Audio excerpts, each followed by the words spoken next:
जी कर सर।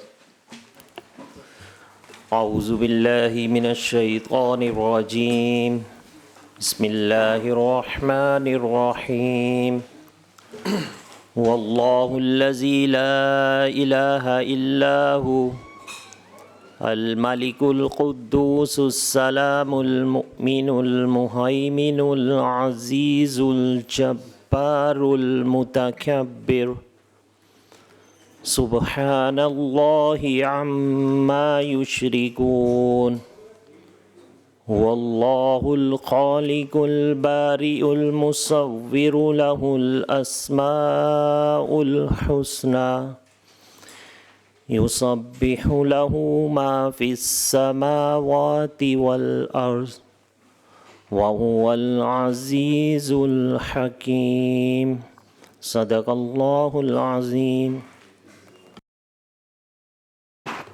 जी तमाम मेंबरान और अफीसर्स अपना तारफ़ करवा दें। चेयरमैन साहब से शुरू करते हैं।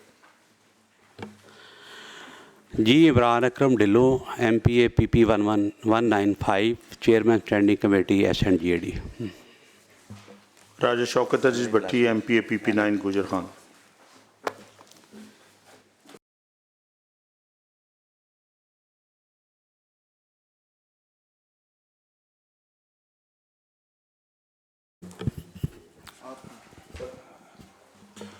Sir Shanul Haq, Law and Parliamentary Affairs Department, sir, Special Secretary. Ahmed Raza Sarwar, Additional Chief Secretary. Mozam Iqbali, Managing Director, Punjab Common Servant Housing Foundation. Additional Secretary, Tayyab Farid, Special Secretary, Housing and Urban Development Department.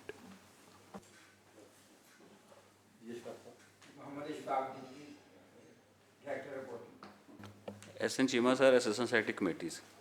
Sir Aman Wain, Deputy Secretary Committees. जी Malik Abdul Waheed, Members colony board of revenue Punjab. Mohammad Zahid Ismail, PP 270 Muzaffargarh. Noor Shahid Noor, MPA 103 Faisalabad. Faisal Bhuttar, additional secretary, Punjab assembly sir जी।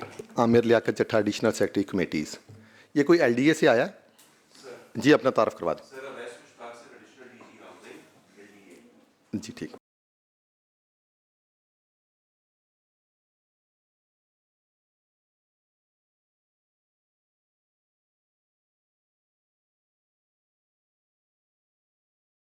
हम पहले adjournment motion जो previous meeting में discuss हुई थी उससे शुरू करते हैं।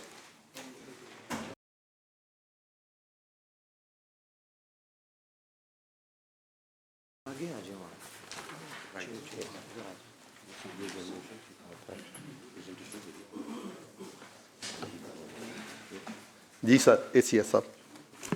सर ये पिछली दफ़ा ये कहा गया था कि MD हाउसिंग फाउंडेशन अपनी डिटेल्स लेके आएंगे, तो वो आज लेके आए हैं, वो आपको प्रेजेंट करते हैं इसी मोशन के perspective. Please. Thank you sir. Next पे चलिए। बेसिकली सर जो लास्ट मीटिंग हुई थी उसमें कमेटी की तरफ से 3 डायरेक्शंस थी कि हाउसिंग फाउंडेशन अपने जो मेंबर्स हैं उनकी कंट्रीब्यूशन कितनी आई है उसका रिकॉर्ड लेके आए, डिटेल लेके आए, एसेट्स की डिटेल क्या है और जो लीगल अमेंडमेंट्स रिक्वायर्ड हैं उनको इमीडिएटली उनकी डिटेल लेके आए रिकॉर्ड। उसी सिलसिले में सर मैं आपको ब्रीफ करता हूँ। नेक्स्ट स्लाइड पे जाइएगा। सर टोटल मेंबरशिप जो रिसीव हुई पंजाब गवर्नमेंट PGSF को वो 1,44,000 की थी एप्लीकेशंस। उसमें कुछ लोग सर इनएलिजिबल हुए, कुछ वॉलंटरली विदड्रॉ कर गए हैं और सिर्फ अब तक 12,947 मेंबर्स को घर या प्लॉट अलॉट हुए हैं। इसी तरह कुछ मेंबर्स 9,000 के प्लस जो थे नॉन कंट्रीब्यूटर्स थे। अब नेट जो लाइबिलिटी इस वक्त स्टैंड करती है वो 83,744 की है। इसकी डिटेल सर मैं आपको प्रेजेंट कर देता हूँ। ये पहले 12,000 पे क्लिक कीजिएगा। सर ये हमारी 11 हाउसिंग स्कीम्स हैं जो अब तक कंप्लीट हुई हैं या जिनके ऊपर काम हुआ है। इसके अंदर 12,947 लॉटीज मेंबर्स को अलॉट हुए हैं घर या प्लॉट। 754 ऐसे प्लॉट्स हैं जिनमें से कुछ डेवलप हैं और कुछ अनडेवलप हैं इन हाउसिंग स्कीम्स के अंदर जो अब तक अलॉट नहीं हो सके। उसकी मेजर वजह सर यहाँ पे ये है के लिटिगेशन तकरीबन इस वक्त 160 से ज़्यादा केसेस हाई कोर्ट और लोअर कोर्ट्स में लैंड के ऊपर, इन स्कीम्स के ऊपर और कुछ दूसरी स्कीम्स के ऊपर अंडर लिटिगेशन है। वापस आइएगा।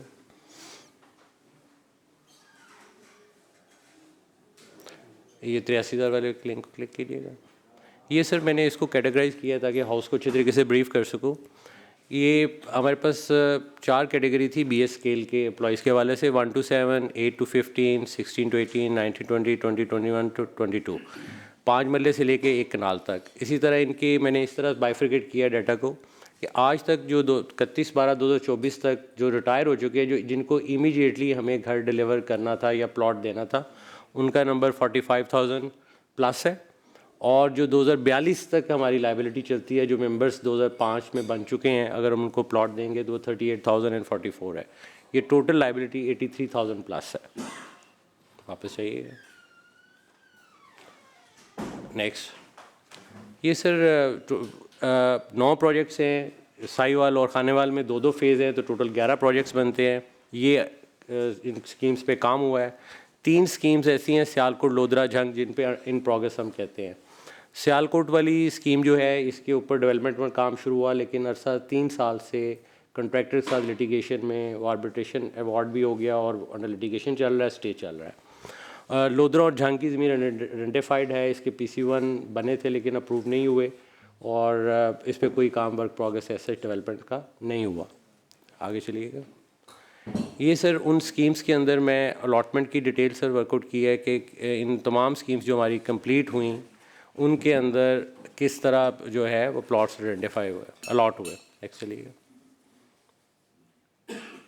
ये सर वही जो मैंने पहले ब्रीफ किया कि सियालकोट की स्कीम ऑनगोइंग स्कीम्स है। ये तकरीबन 1550 कनाल के ऊपर है और 1928। तो अगर हमें इस सरे-दस्त अगर ये सियालकोट वाली स्कीम हमारा लिटिगेशन ख़त्म हो जाती है और हम इसको कंप्लीट करवा पाते हैं, तो तकरीबन 2000 के करीब जो हैं मेंबर्स को प्लॉट अलॉट किए जा सकेंगे। नेक्स्ट, ये सर कुछ साल पहले के अरसे पहले कुछ 5-6 साइट्स ऐसी थी जो कि फ़र्दर बोर्ड ऑफ रिव्यू से आइडेंटिफाई करवाई गई।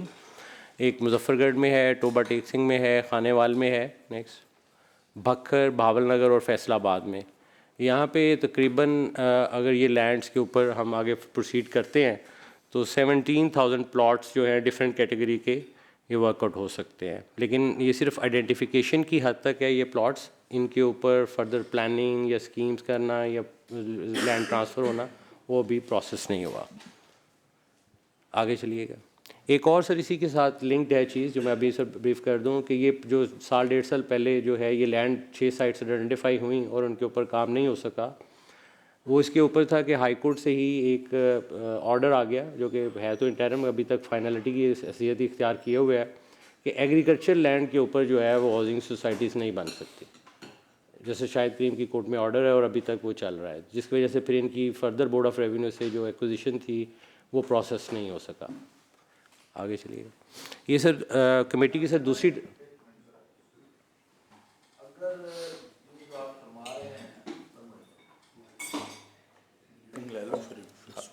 ठीक है, ब्रीफ हम मुकम्मल कर लें। जी, कमेटी की सर दूसरी डायरेक्शन थी कि जो मेंबर्स की कंट्रीब्यूशन है उसकी डिटेल रिकॉर्ड भी सर साथ लाया जाए। मैंने सर इसको 2 कैटेगरीज में डिवाइड करके ब्रीफ करता हूँ सर। एक ऐसी कंट्रीब्यूशन जो हमें 31/12 से जो मेंबर्स हैं उन तक वसूल हो चुकी है, वो 5 मरले के जो मेंबर्स हैं उनसे 2.9 बिलियन है, 7 मरले से 4.3 बिलियन है, 10 मरले वाले से 6.6 बिलियन है, 1 कैनाल की मेंबर्स से 2.4 बिलियन है और अब तक हमें तकरीबन 16 बिलियन की कंट्रीब्यूशन रिसीव हुई है। इसके बाद 2024 से 2042 तक, चूँकि जिस तरह टेपर डाउन हो जाती है कंट्रीब्यूशन क्योंकि मेंबर्स कम होते चले जाते हैं जिन्होंने रिटायर होना है, तो ये अगले 2042 तक जो इनसे कंट्रीब्यूशन फ़िक्स अमाउंट जो वसूल होनी है वो 3.5 बिलियन है। और ये टोटल कंट्रीब्यूशन जो टोटल हमारे मेंबर्स हैं 1,44,000 जो इनकी एप्लीकेंट्स आई थी और एलिजिबल मेंबर से कोई 19.9 बिलियन की सर वसूल हो गई। आगे चलिए। ये सर थर्ड डायरेक्शन थी कमेटी की कि डिटेल ऑफ एसेट्स भी प्रेजेंट किया जाए। मैंने तो सर तकरीबन 1 हफ़्ता पहले सर ज्वाइन किया है हाउसिंग फाउंडेशन को। मेरे लिए भी बड़ा सरप्राइज़ था कि बैलेंस शीट वर्कआउट नहीं हुई, एसेट्स की वैल्यूएशन नहीं हुई, अपनी साइट्स की वैल्यूएशन नहीं हुई। जो कि होनी चाहिए थी किसी भी ऑर्गेनाइजेशन के लिए। प्रॉपर बिजनेस प्लान और फाइनेंशियल मॉडल होना चाहिए था, जो कि नहीं है।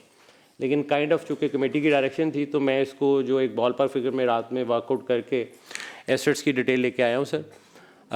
जो टोटल सर मैंने वर्कआउट किया कि जो अभी तक की हाउसिंग सोसाइटीज़ के अंदर, स्कीम्स के अंदर प्लॉट डेवलप हो चुके हैं और अलॉट नहीं हुए, वो 445 नंबर प्लॉट्स थे। तो उसको मैंने दो तरह से असेस करने की कीमत, एक बुक वैल्यू के ऊपर क्या प्राइस है, वो 445 मिलियन है सर, और अगर मैं इसको डीसी रेट पे वैल्यूएशन करता हूँ तो वो 1.2 बिलियन है। सर एक मिनट, इसमें हार्ड कॉपी है आपके पास इसकी, इस ब्रीफिंग की? जी जी सर। जी दे दें। दूसरा सर, जो कमर्शियल प्लॉट्स हैं वो 754 कनाल के एरिया हैं, और डिस्ट्रीब्यूट करें इन स्कीम्स के अंदर पानी भी भर जो कमर्शियल प्लॉट्स हैं वो कुछ तो शॉप्स की हालत में, कुछ कमर्शियल लैंड करके सिर्फ जो है वो चंक की सूरत में रख दिए गए हैं। उनकी कमर्शियल प्लॉटिंग या एसेसिंग या उसकी डेवलपमेंट उस तरह से नहीं है। लेकिन मैंने उनको जितना भी एरिया कमर्शियल प्लॉट्स की सूरत में था उसको क्यूमुलेट करके ये 754 कनाल बनता है, और बुक वैल्यू के ऊपर इसकी वैल्यूएशन है 892 मिलियन, और डीसी रेट के ऊपर अगर इसको वैल्यूएट किया जाए तो ये 9.8 बिलियन के बनते हैं सर। इसी तरह मैंने एमेनिटीज़ के प्लॉट्स थे, एमेनिटीज़ के प्लॉट का कुछ डिस्पोजल का तरीकाकार अभी तक लॉ या रेगुलेशन में वज़ा नहीं किया हुआ कि अगर वहाँ पे क्लिनिक्स के हैं या कम्युनिटी सेंटर का प्लॉट है या हॉस्पिटल का प्लॉट है या कोई स्कूल का प्लॉट छोड़ा हुआ है, तो उसको ऐसा वर्कआउट नहीं किया हुआ। उसकी भी लैंड की अगर वैल्यूएशन की जाए तो वो डीसी रेट के ऊपर को 12 बिलियन का बनते हैं और बुक वैल्यू के ऊपर 1.03 बिलियन का बनता है।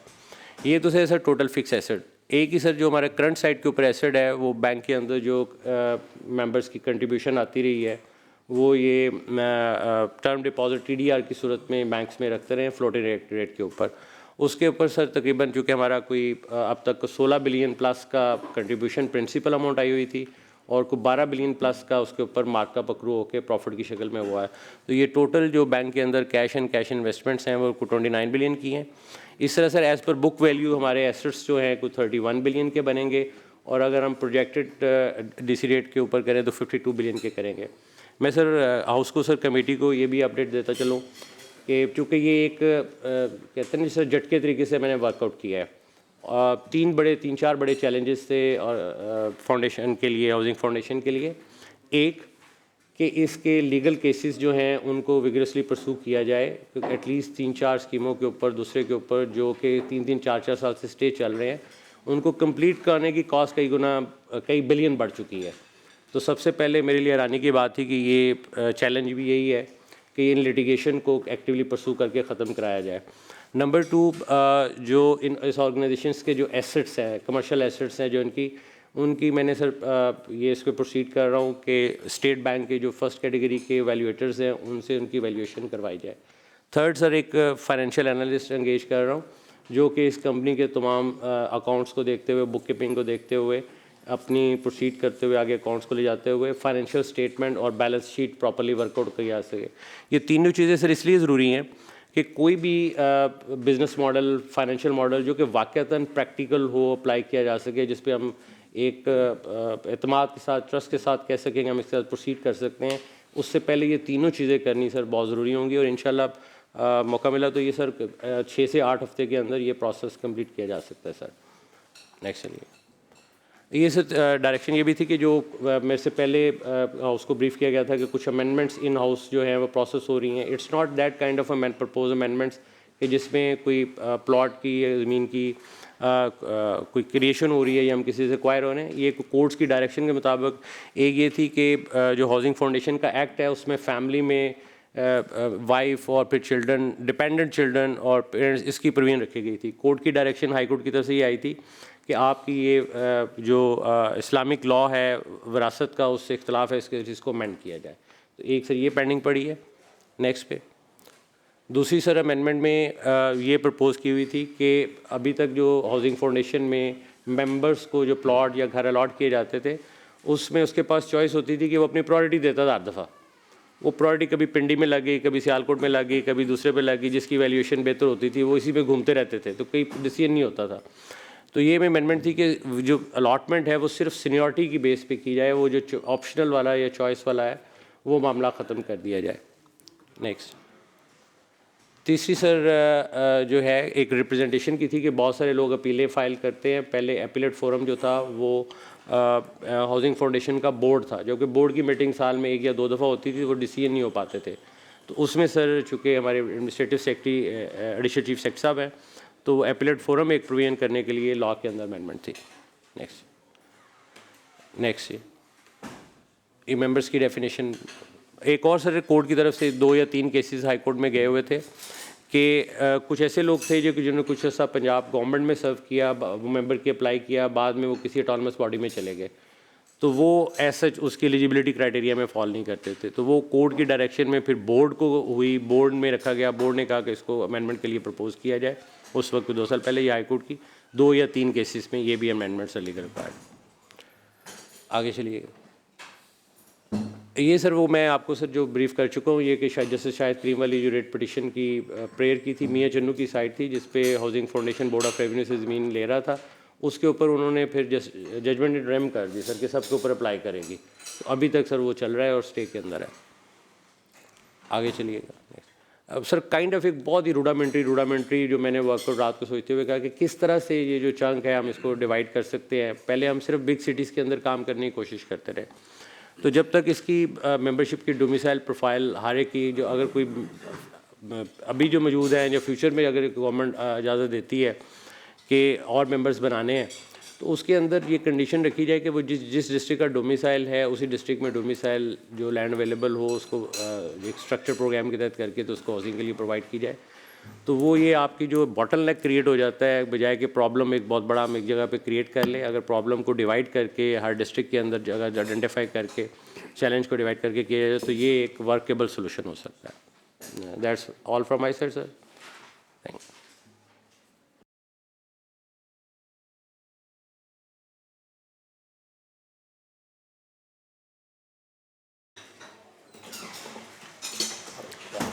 जी अमजद अली जावेद साहब कुछ कहना चाह रहे हैं।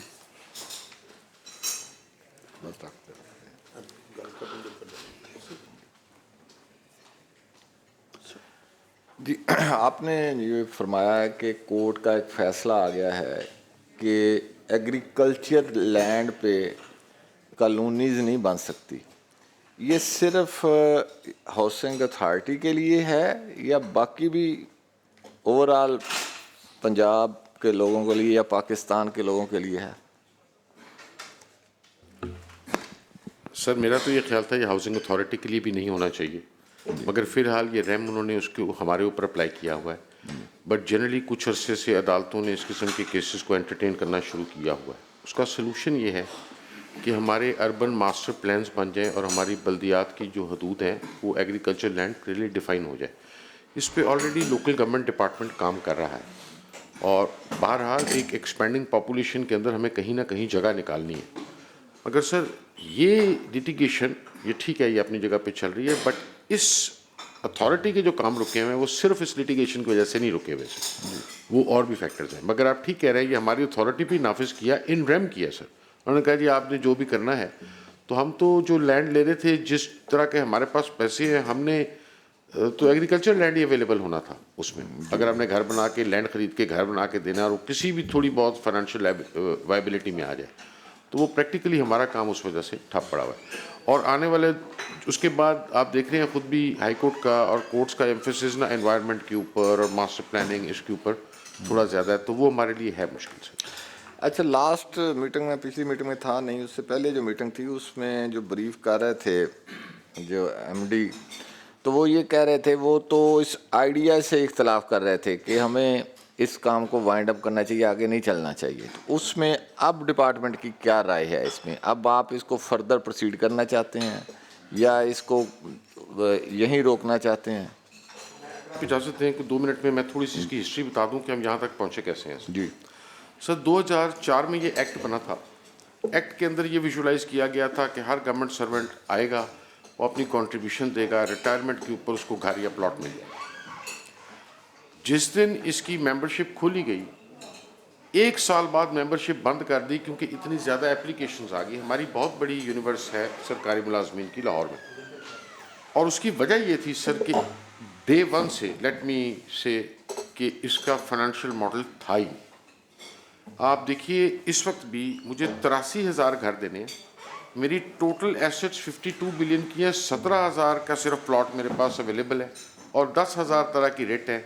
और सर ये हमारे पिछले तजर्बात सिर्फ इस डिपार्टमेंट के नहीं, गवर्नमेंट के भी, कि घर बना के देने वाले मामले में जग हंसाई है, फ़ायदा नहीं हुआ। इस दफ़ा अलबत्ता चीफ मिनिस्टर ने हाउसिंग का एक बहुत बड़ा इनिशिएटिव लिया। It was a complete financing solution जो कि होना चाहिए, और वो हाउसिंग डिपार्टमेंट बड़ा सक्सेसफुली इम्प्लीमेंट कर रहा है।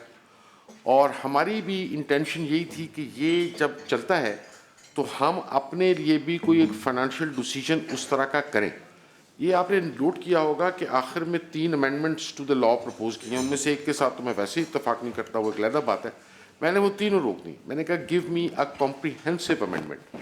हमारे सर ये जो अब एमडी साहब आए हैं, ये CFA हैं और ये बुनियादी तौर पे कॉस्ट मैनेजमेंट अकाउंटेंट हैं, apart from being a PS officer. इनको लाया इसलिए गया है कि हम कोई इसका फाइनेंशियल सोल्यूशन लें। मैं sir honestly I don't foresee that the kind of assets we have, the kind of problems we face in contracting out the development of these schemes and the litigation that actually erupts out of this, we are not likely to complete this task. And remember also the fact कि 2005 में हमने इसकी registration को बंद कर दिया, उसके बाद के सरकारी मुलाजिम को भी हमने पूछा ही नहीं है।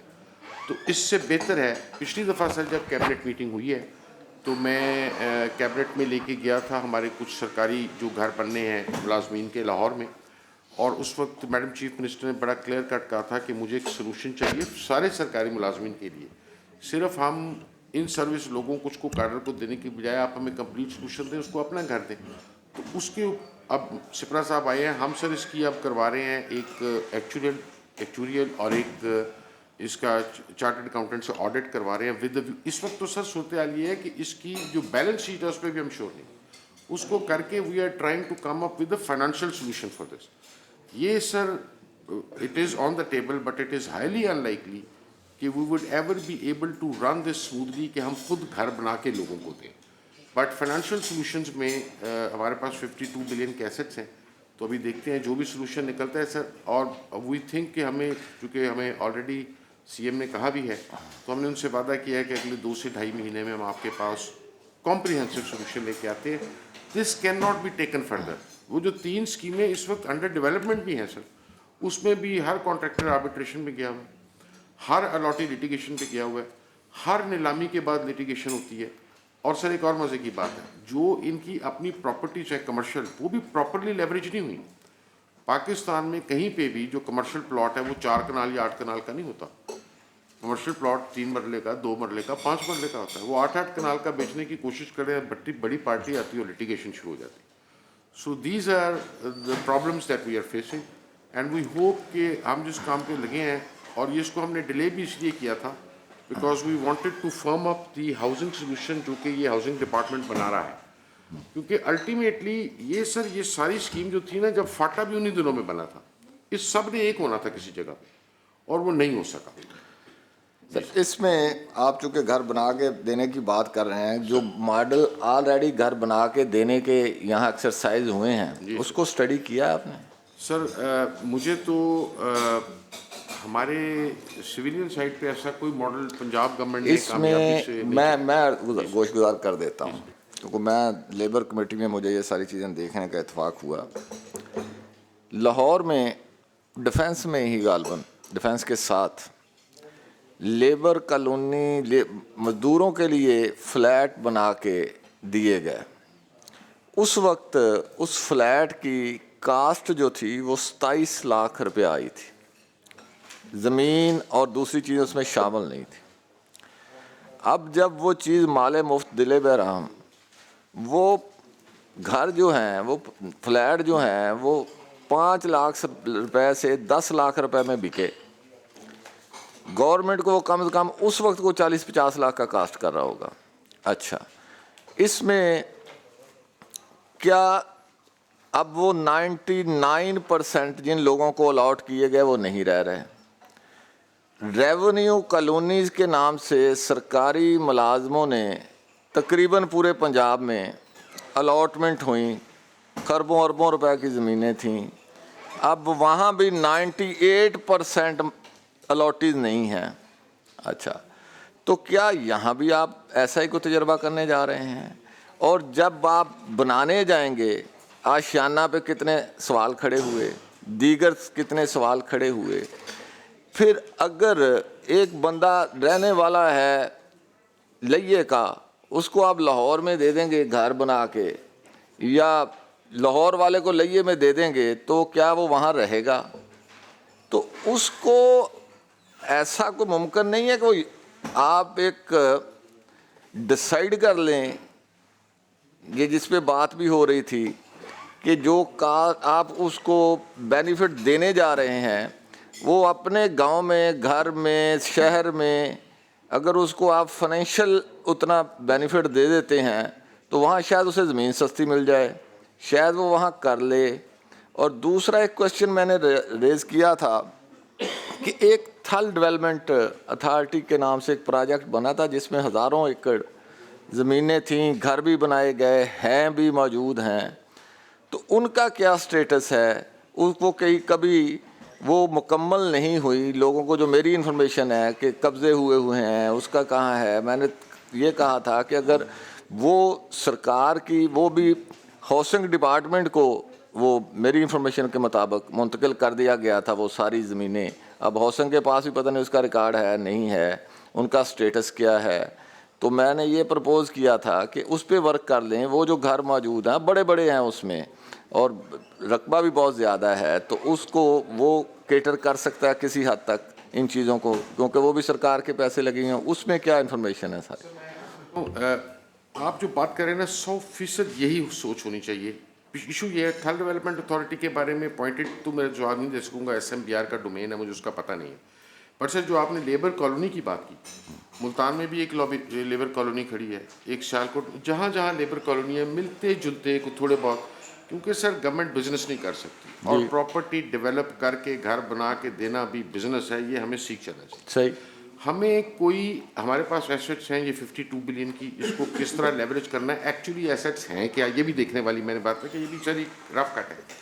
हम उसको लेवरेज करें और किसी तरीके से एक माइक्रो फाइनेंस या अपना फाइनेंसिंग ऑप्शन दें, मॉर्गेज फाइनेंस दें, पार्ट फंडिंग हम उठा लें, part of the cost of funding उठा लें, whatever the solution may be. That is for the actuaries and the chartered accountants to prescribe after the analysis of our financials. But ये बात sir बिल्कुल सही है कि गवर्नमेंट ने जब भी ये काम करने की कोशिश की है कि ज़मीन खरीदे, उसको आबाद करें। अच्छा, दूसरा उसमें सर इशू क्या है वो भी मैं बताता हूँ। असूली तौर पे अर्बन एरियाज़ के अंदर अब हमें वर्टिकल जाना चाहिए, मगर हमारे मुल्क में अभी तक कम्युनिटी लॉज जो हैं वो कराची में है, यहाँ पर है ही नहीं। मतलब जो उस बिल्डिंग की मैनेजमेंट है, उसकी मिल्कियत है, उसके लॉज का एक गैप है, उसके ऊपर आई होप लॉ डिपार्टमेंट और लोकल गवर्नमेंट ऑलरेडी काम कर रहे हैं, जिसके ऊपर उन्होंने कंसल्टेंट भी हायर किया था, वो भी आने चाहिए। मगर सर आप बिल्कुल ठीक कह रहे हैं, हमें इसको एक आसान तरीके से वाइंड अप करना चाहिए ताकि जिनकी कॉन्ट्रीब्यूशंस हैं उनको हम नुकसान ना दें, उनको जो भी मिलना है जिस तरीके से हम इसका हल करें और ऐसा सोल्यूशन दें कि ये इस वक्त पंजाब गवर्नमेंट हाउसिंग फाउंडेशन 2005 में कैद है, 19 साल पहले से। ये परपेचुइटी में सोल्यूशन होना चाहिए कि जिस आदमी की 10 या 12 साल की सर्विस है उसको एक फाइनेंशियल सोल्यूशन मिल जाए, कोई विंडो मिल जाए।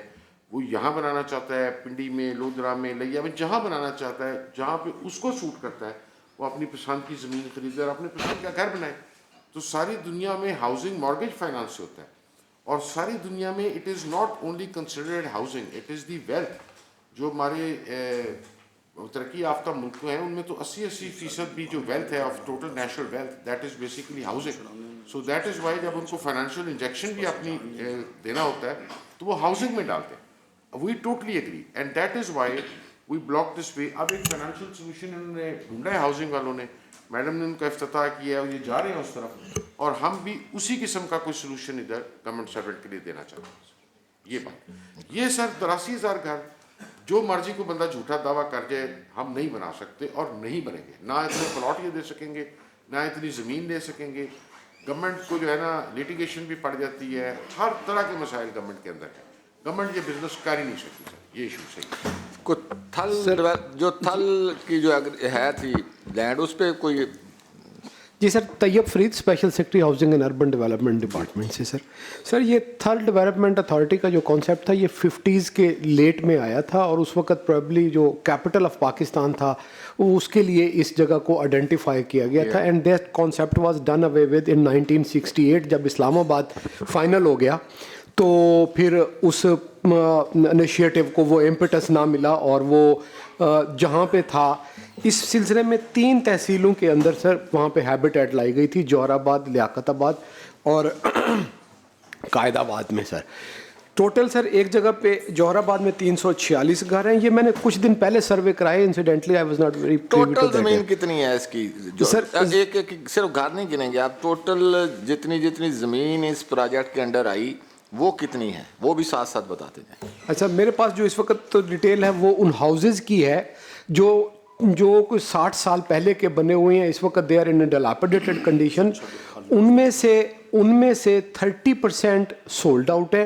एक वहाँ पे टेक्सटाइल मिल थी, उसको एसेट्स ट्रांसफ़र हुए उस वक्त जब वो टेक्सटाइल मिल प्राइवेटाइजेशन में गई, और 70% डिस्ट्रिक्ट एडमिनिस्ट्रेशन के पूल के ऊपर दे दिए गए, जहाँ पे डीसी की जो डिस्ट्रिक्ट हाउसिंग कमेटी होती है वो रेंटल बेसिस के ऊपर उनको आगे लेट आउट करती है।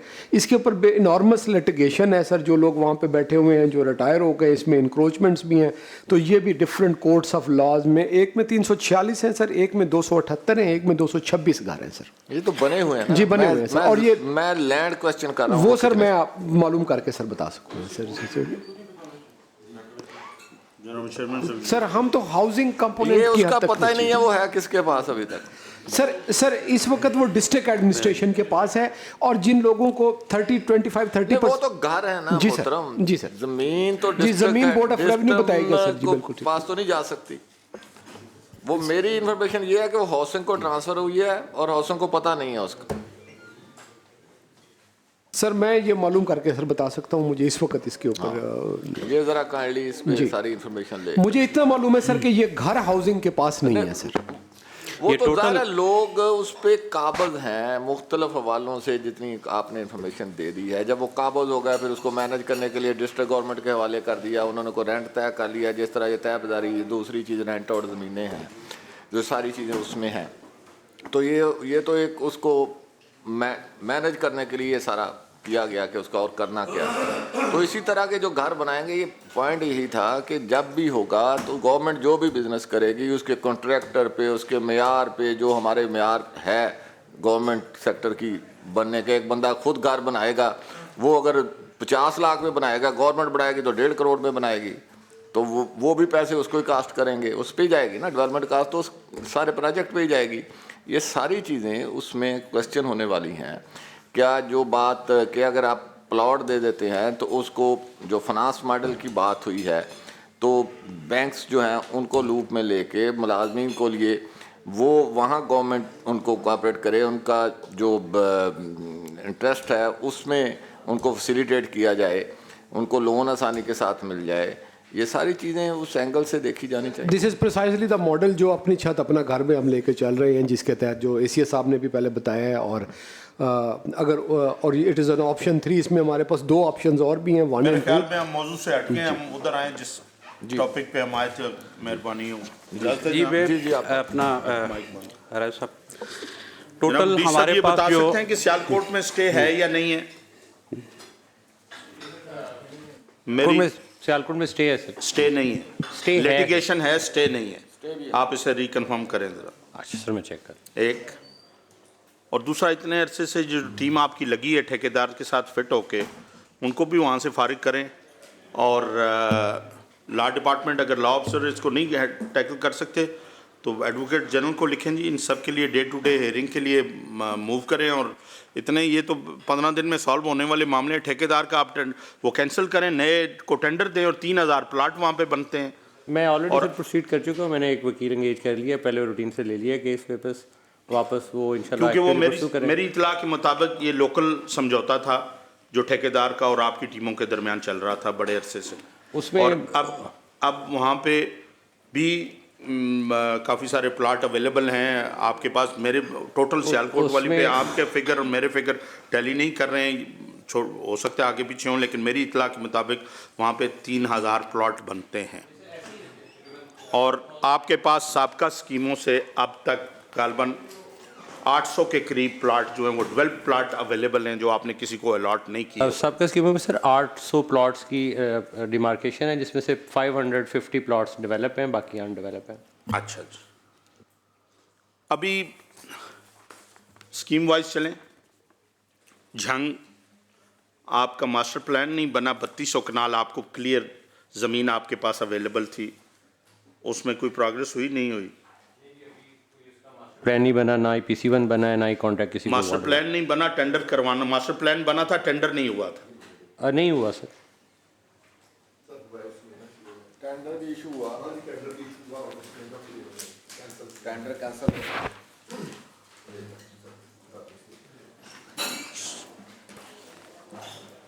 तकरीबन जितनी आइडेंटिफाइड लैंड्स आपके डिपार्टमेंट को हुई हैं ना सर, 2500 के करीब, 2400 से ऊपर 680 प्लाट बनते हैं, और वो 2034 तक रिटायर होने वाले मुलाजमीन के लिए इनफ बनते हैं। अगर काम ना करें तो मैं नहीं समझता किसी ने प्रैक्टिकली इससे पहले, आपसे पहले मेहरबानी हुई नहीं, तवज्जो दी नहीं, या उनका इंटरेस्ट नहीं था, या उनकी वो थी। अगर आप जो मॉडल है इस पे काम करें, जो उसमें अमेंडमेंट्स चाहिए वो आज ही हम डायरेक्शन देते हैं, लॉ कमेटी को रेफ़र करते हैं, आने वाले सेशन में उसको पुट अप करते हैं, आपको अमेंडमेंट करा देते हैं। क्योंकि आपके पास मेरी समझ के मुताबिक लोधरा में 3000 कनाल ज़मीन आइडेंटिफाई है, क्लियर है, चश्तियाँ वाली आपको आइडेंटिफाई है, और हाउसिंग फाउंडेशन उसे ख़रीदने के लिए मास्टर प्लान भी बना के डेवलपमेंट करने के लिए बैठा हुआ है। फैसलाबाद में सतियाना रोड और क्रमल फैसलाबाद में आपको 3070 कनाल एक जगह पे हाउसिंग फाउंडेशन के कब्ज़े में है, 1900 कनाल सीरियल नंबर 6 से 7 तक, ये 6000 प्लाट बनते हैं हाउसिंग फाउंडेशन के कब्ज़े में, ये भी ज़मीन पड़ी हुई है। प्रैक्टिकली कोई जाए उसकी तरफ काम करे तो रिज़ल्ट निकल सकता है। कोई मुजफ्फरगढ़ में 2000 कनाल ज़मीन आपके पास तकरीबन 2200 प्लाट की है, वो भी आपके पास मास्टर प्लान डेवलपमेंट के लिए पड़ी हुई है, उसमें भी कोई प्रोग्रेस नहीं है। पैसे भी आपके पास 29-3 मिलियन से ज़्यादा पड़े हुए हैं। तो मुझे नहीं समझ आती कि ये मैं बड़ा एहतराम करता हूँ जनाब चीफ सेक्रेटरी साहब का भी, बड़े कोऑपरेटिव भी हैं, और जब भी हमने इन्हें याद किया मेहरबानी फरमाते हैं। ये लोगों की एक आस उम्मीद लगी हुई है, और ये जो मेंबरशिप कम होनी शुरू हुई वो डिलीवर नहीं कर सके, इस वजह से कम होनी शुरू हुई। और मैं समझता हूँ इसके लिए तो उन लोगों की जिम्मेदारी है जिन्होंने इसको डिलीवर नहीं किया। इतने पैसे पड़े थे बैंकों में, इतना कुछ था, इख्तियार था। एक जो प्राइवेट कंपनीज़ हैं वो नहीं रुकती हाई कोर्ट की जजमेंट्स पे, स्कीमें जगह जगह बन रही हैं, सारी एग्रीकल्चर एरिए पे बन रही हैं। गवर्नमेंट को कौन रोक सकता है? Practically no one. ये सिर्फ बहाने ना करने के सर। और ये जितने केसेस हैं अगर गवर्नमेंट इंटरेस्ट ले तो ये 1 महीने में सारे फारग हो जाते हैं। आप इसमें अमेंडमेंट कर लें, इसके बाद मेंबर से आप वो लें, एग्रीमेंट लें, उसके लिए अपना ग्रीवेंसेस सेल बनाएं, और जिस किसी को कोई इशू हो वो आपके पास आए, उसकी कोई कमेटी बनाएं, उसको इधर सॉल्व करें, जो कोर्ट में जाए उसकी मेंबरशिप कैंसिल करें, फारग हो जाएगा उसका। आप जब लिख के देगा आपके साथ, आप उससे लेंगे, यही कंटिन्यू होगी। तो ना मेंबरशिप की कमी है और ना जगह की कमी है, सिर्फ इम्प्लीमेंटेशन नहीं है, फील्ड में काम नहीं है। और अगर ये जितनी जगह आपके पास अवेलेबल हैं, इनको अगर प्रॉपर डिपार्टमेंट्स इसका कोई मैकेनिज़्म बना ले, आपके जो बंदे आपने बिठाए थे उन्हें समझ नहीं थी, वो कर नहीं सके। सारी दुनिया में गवर्नमेंट्स करती हैं, अगर यहाँ भी सही तरीके से करें तो हो जाता है। कमी तो किसी चीज़ की नहीं। गवर्नमेंट को लैंड आइडेंटिफाइज हैं, आपके पास 800 प्लाट पड़े हैं, आपके पास छोटे छोटे, वो ठेकेदार का और एक छोटा सा इशू है, और वो भी बैठ के सॉल्व होने वाला है। किसी ने डिपार्टमेंट से पिछले कई सालों से कोशिश ही नहीं की। वो इस वजह से कि वहाँ एक प्राइवेट हाउसिंग स्कीम है साइड पे, और वो प्राइवेट हाउसिंग स्कीम नहीं चाहती थी कि ये प्रोजेक्ट मुकम्मल हो। उनका साजबाज था महकमे के साथ, और उन्होंने अंडर डोर टेबल मामलात सेट किए हुए थे, किसी ने कोई तवज्जो नहीं दी इसकी तरफ। तो मैं कहता हूँ ये जो सियालकोट जैसे मामला आते हैं सर, इसको तो वाकई रिजॉल्व होना चाहिए, लिटिगेशन को भी, और जो इनके अंदर हमने डेवलपमेंट शुरू की है उसके घर भी लोगों को देने चाहिए। बट सर मेरी इसके बाद ये सबमिशन होगी कि अगर आप इसका टोटल फाइनेंशियल मॉडल फ्यूचर में प्रोजेक्ट करते हैं ना, तो ये it's not about 1 or 2 amendments in the law, the total dispensation needs a revisit. क्या सर घर बनाने छोड़ दें, आप प्लाट ही दे दें लोगों को, यही बड़ी बात है। मैं सर अर्ज करता हूँ 17,000 घरों की तो मैंने अर्ज किया ना, हमारे पास जगह है, इन्होंने अपनी प्रेजेंटेशन में प्लॉट 17,000 है, 83,000 मेंबर है जो उसके बाद पड़ा है, यानी इसमें से 17 निकाल दें आप, बाकियों का क्या करना है। अच्छा, फिर ये वो लोग हैं जिनको 2005 के बाद किसी सरकारी मुलाजिम को हमने मेंबर ही नहीं बनाया, वो एक बहुत बड़ी यूनिवर्स है जिसको डालना है। मैं सर अर्ज करूं, आज और कल में रियलिटीज़ चेंज नहीं होनी, ना हमारा लिटिगेशन का एटमॉस्फेयर चेंज होना है, मैं सर सीरियस बात है, ना हमारी मोरालिटी बदलनी है, ना सरकारी मुलाजमीन ठेकेदारी का काम कर सकते हैं, ना हमें उन्हें करने देना चाहिए। हमने कोई पब्लिक सेक्टर ऑर्गेनाइजेशन ने बिजनेस करके कोई कारहाय नुमाया अंजाम नहीं दिए सर, ये हकीकत है ऑनेस्टली सर। मेरी सर ये रिक्वेस्ट है कि ये जो 2-3 स्कीमें हमने टेक ओवर कर ली हैं, जिसको जिस तरह के प्रॉब्लम्स हैं इनको रिजॉल्व करवाया जाए, मगर इस क्विक फिक्स के बाद एक लॉन्ग टर्म के लिए बेहतर सोल्यूशन लेके आया जाए सर। हम तो सर एयरलाइन नहीं चला पा रहे, सीरियसली सर, हम इस मुल्क में बैठे हैं, we should know these realities, हमसे बैंक नहीं चलते। तो ये सरकार को इस बिज़नेस से निकाल के, अगर सरकार को अपने सरकारी मुलाजम को कोई बेनिफिट एक्सटेंड करना है, it can be linked to some kind of renumeration in the pay, कुछ contribution towards the cost of financing जो अब बैंक से अवेलेबल है, कोई और तरीक़ाकार हो सकता है। नहीं सर, हो सकता है, क्यों नहीं हो सकता, आप ये भी किसी को दे सकते हैं, और जितनी स्कीम्स आप पास करते हैं पंजाब में उसमें एक परसेंटेज रख दें सरकारी मुलाजमों के लिए, सारी दुनिया में है सर। मैं उस अप्रूवल में वो देते हैं गवर्नमेंट को इतने %, और वो तब जाके एनओसीज मिलते हैं। और सर उसमें मैं करता हूँ सर, उसमें 3 तरह की स्कीम्स हैं सर। एक स्कीम है जो LDA ओन्ड स्कीम है, या जो हमारी हाउसिंग अथॉरिटीज़ की ओन्ड स्कीम्स हैं, उनको हम कह सकते हैं कि जब भी आप दोबारा 1600 एकड़ बनाएं या टाउनशिप जो भी उन्होंने बनाई इस तरह की स्कीम्स, उसमें आप गवर्नमेंट के मुलाजमीन के लिए हिस्सा रखें, हम बिल्कुल कह सकते हैं सर।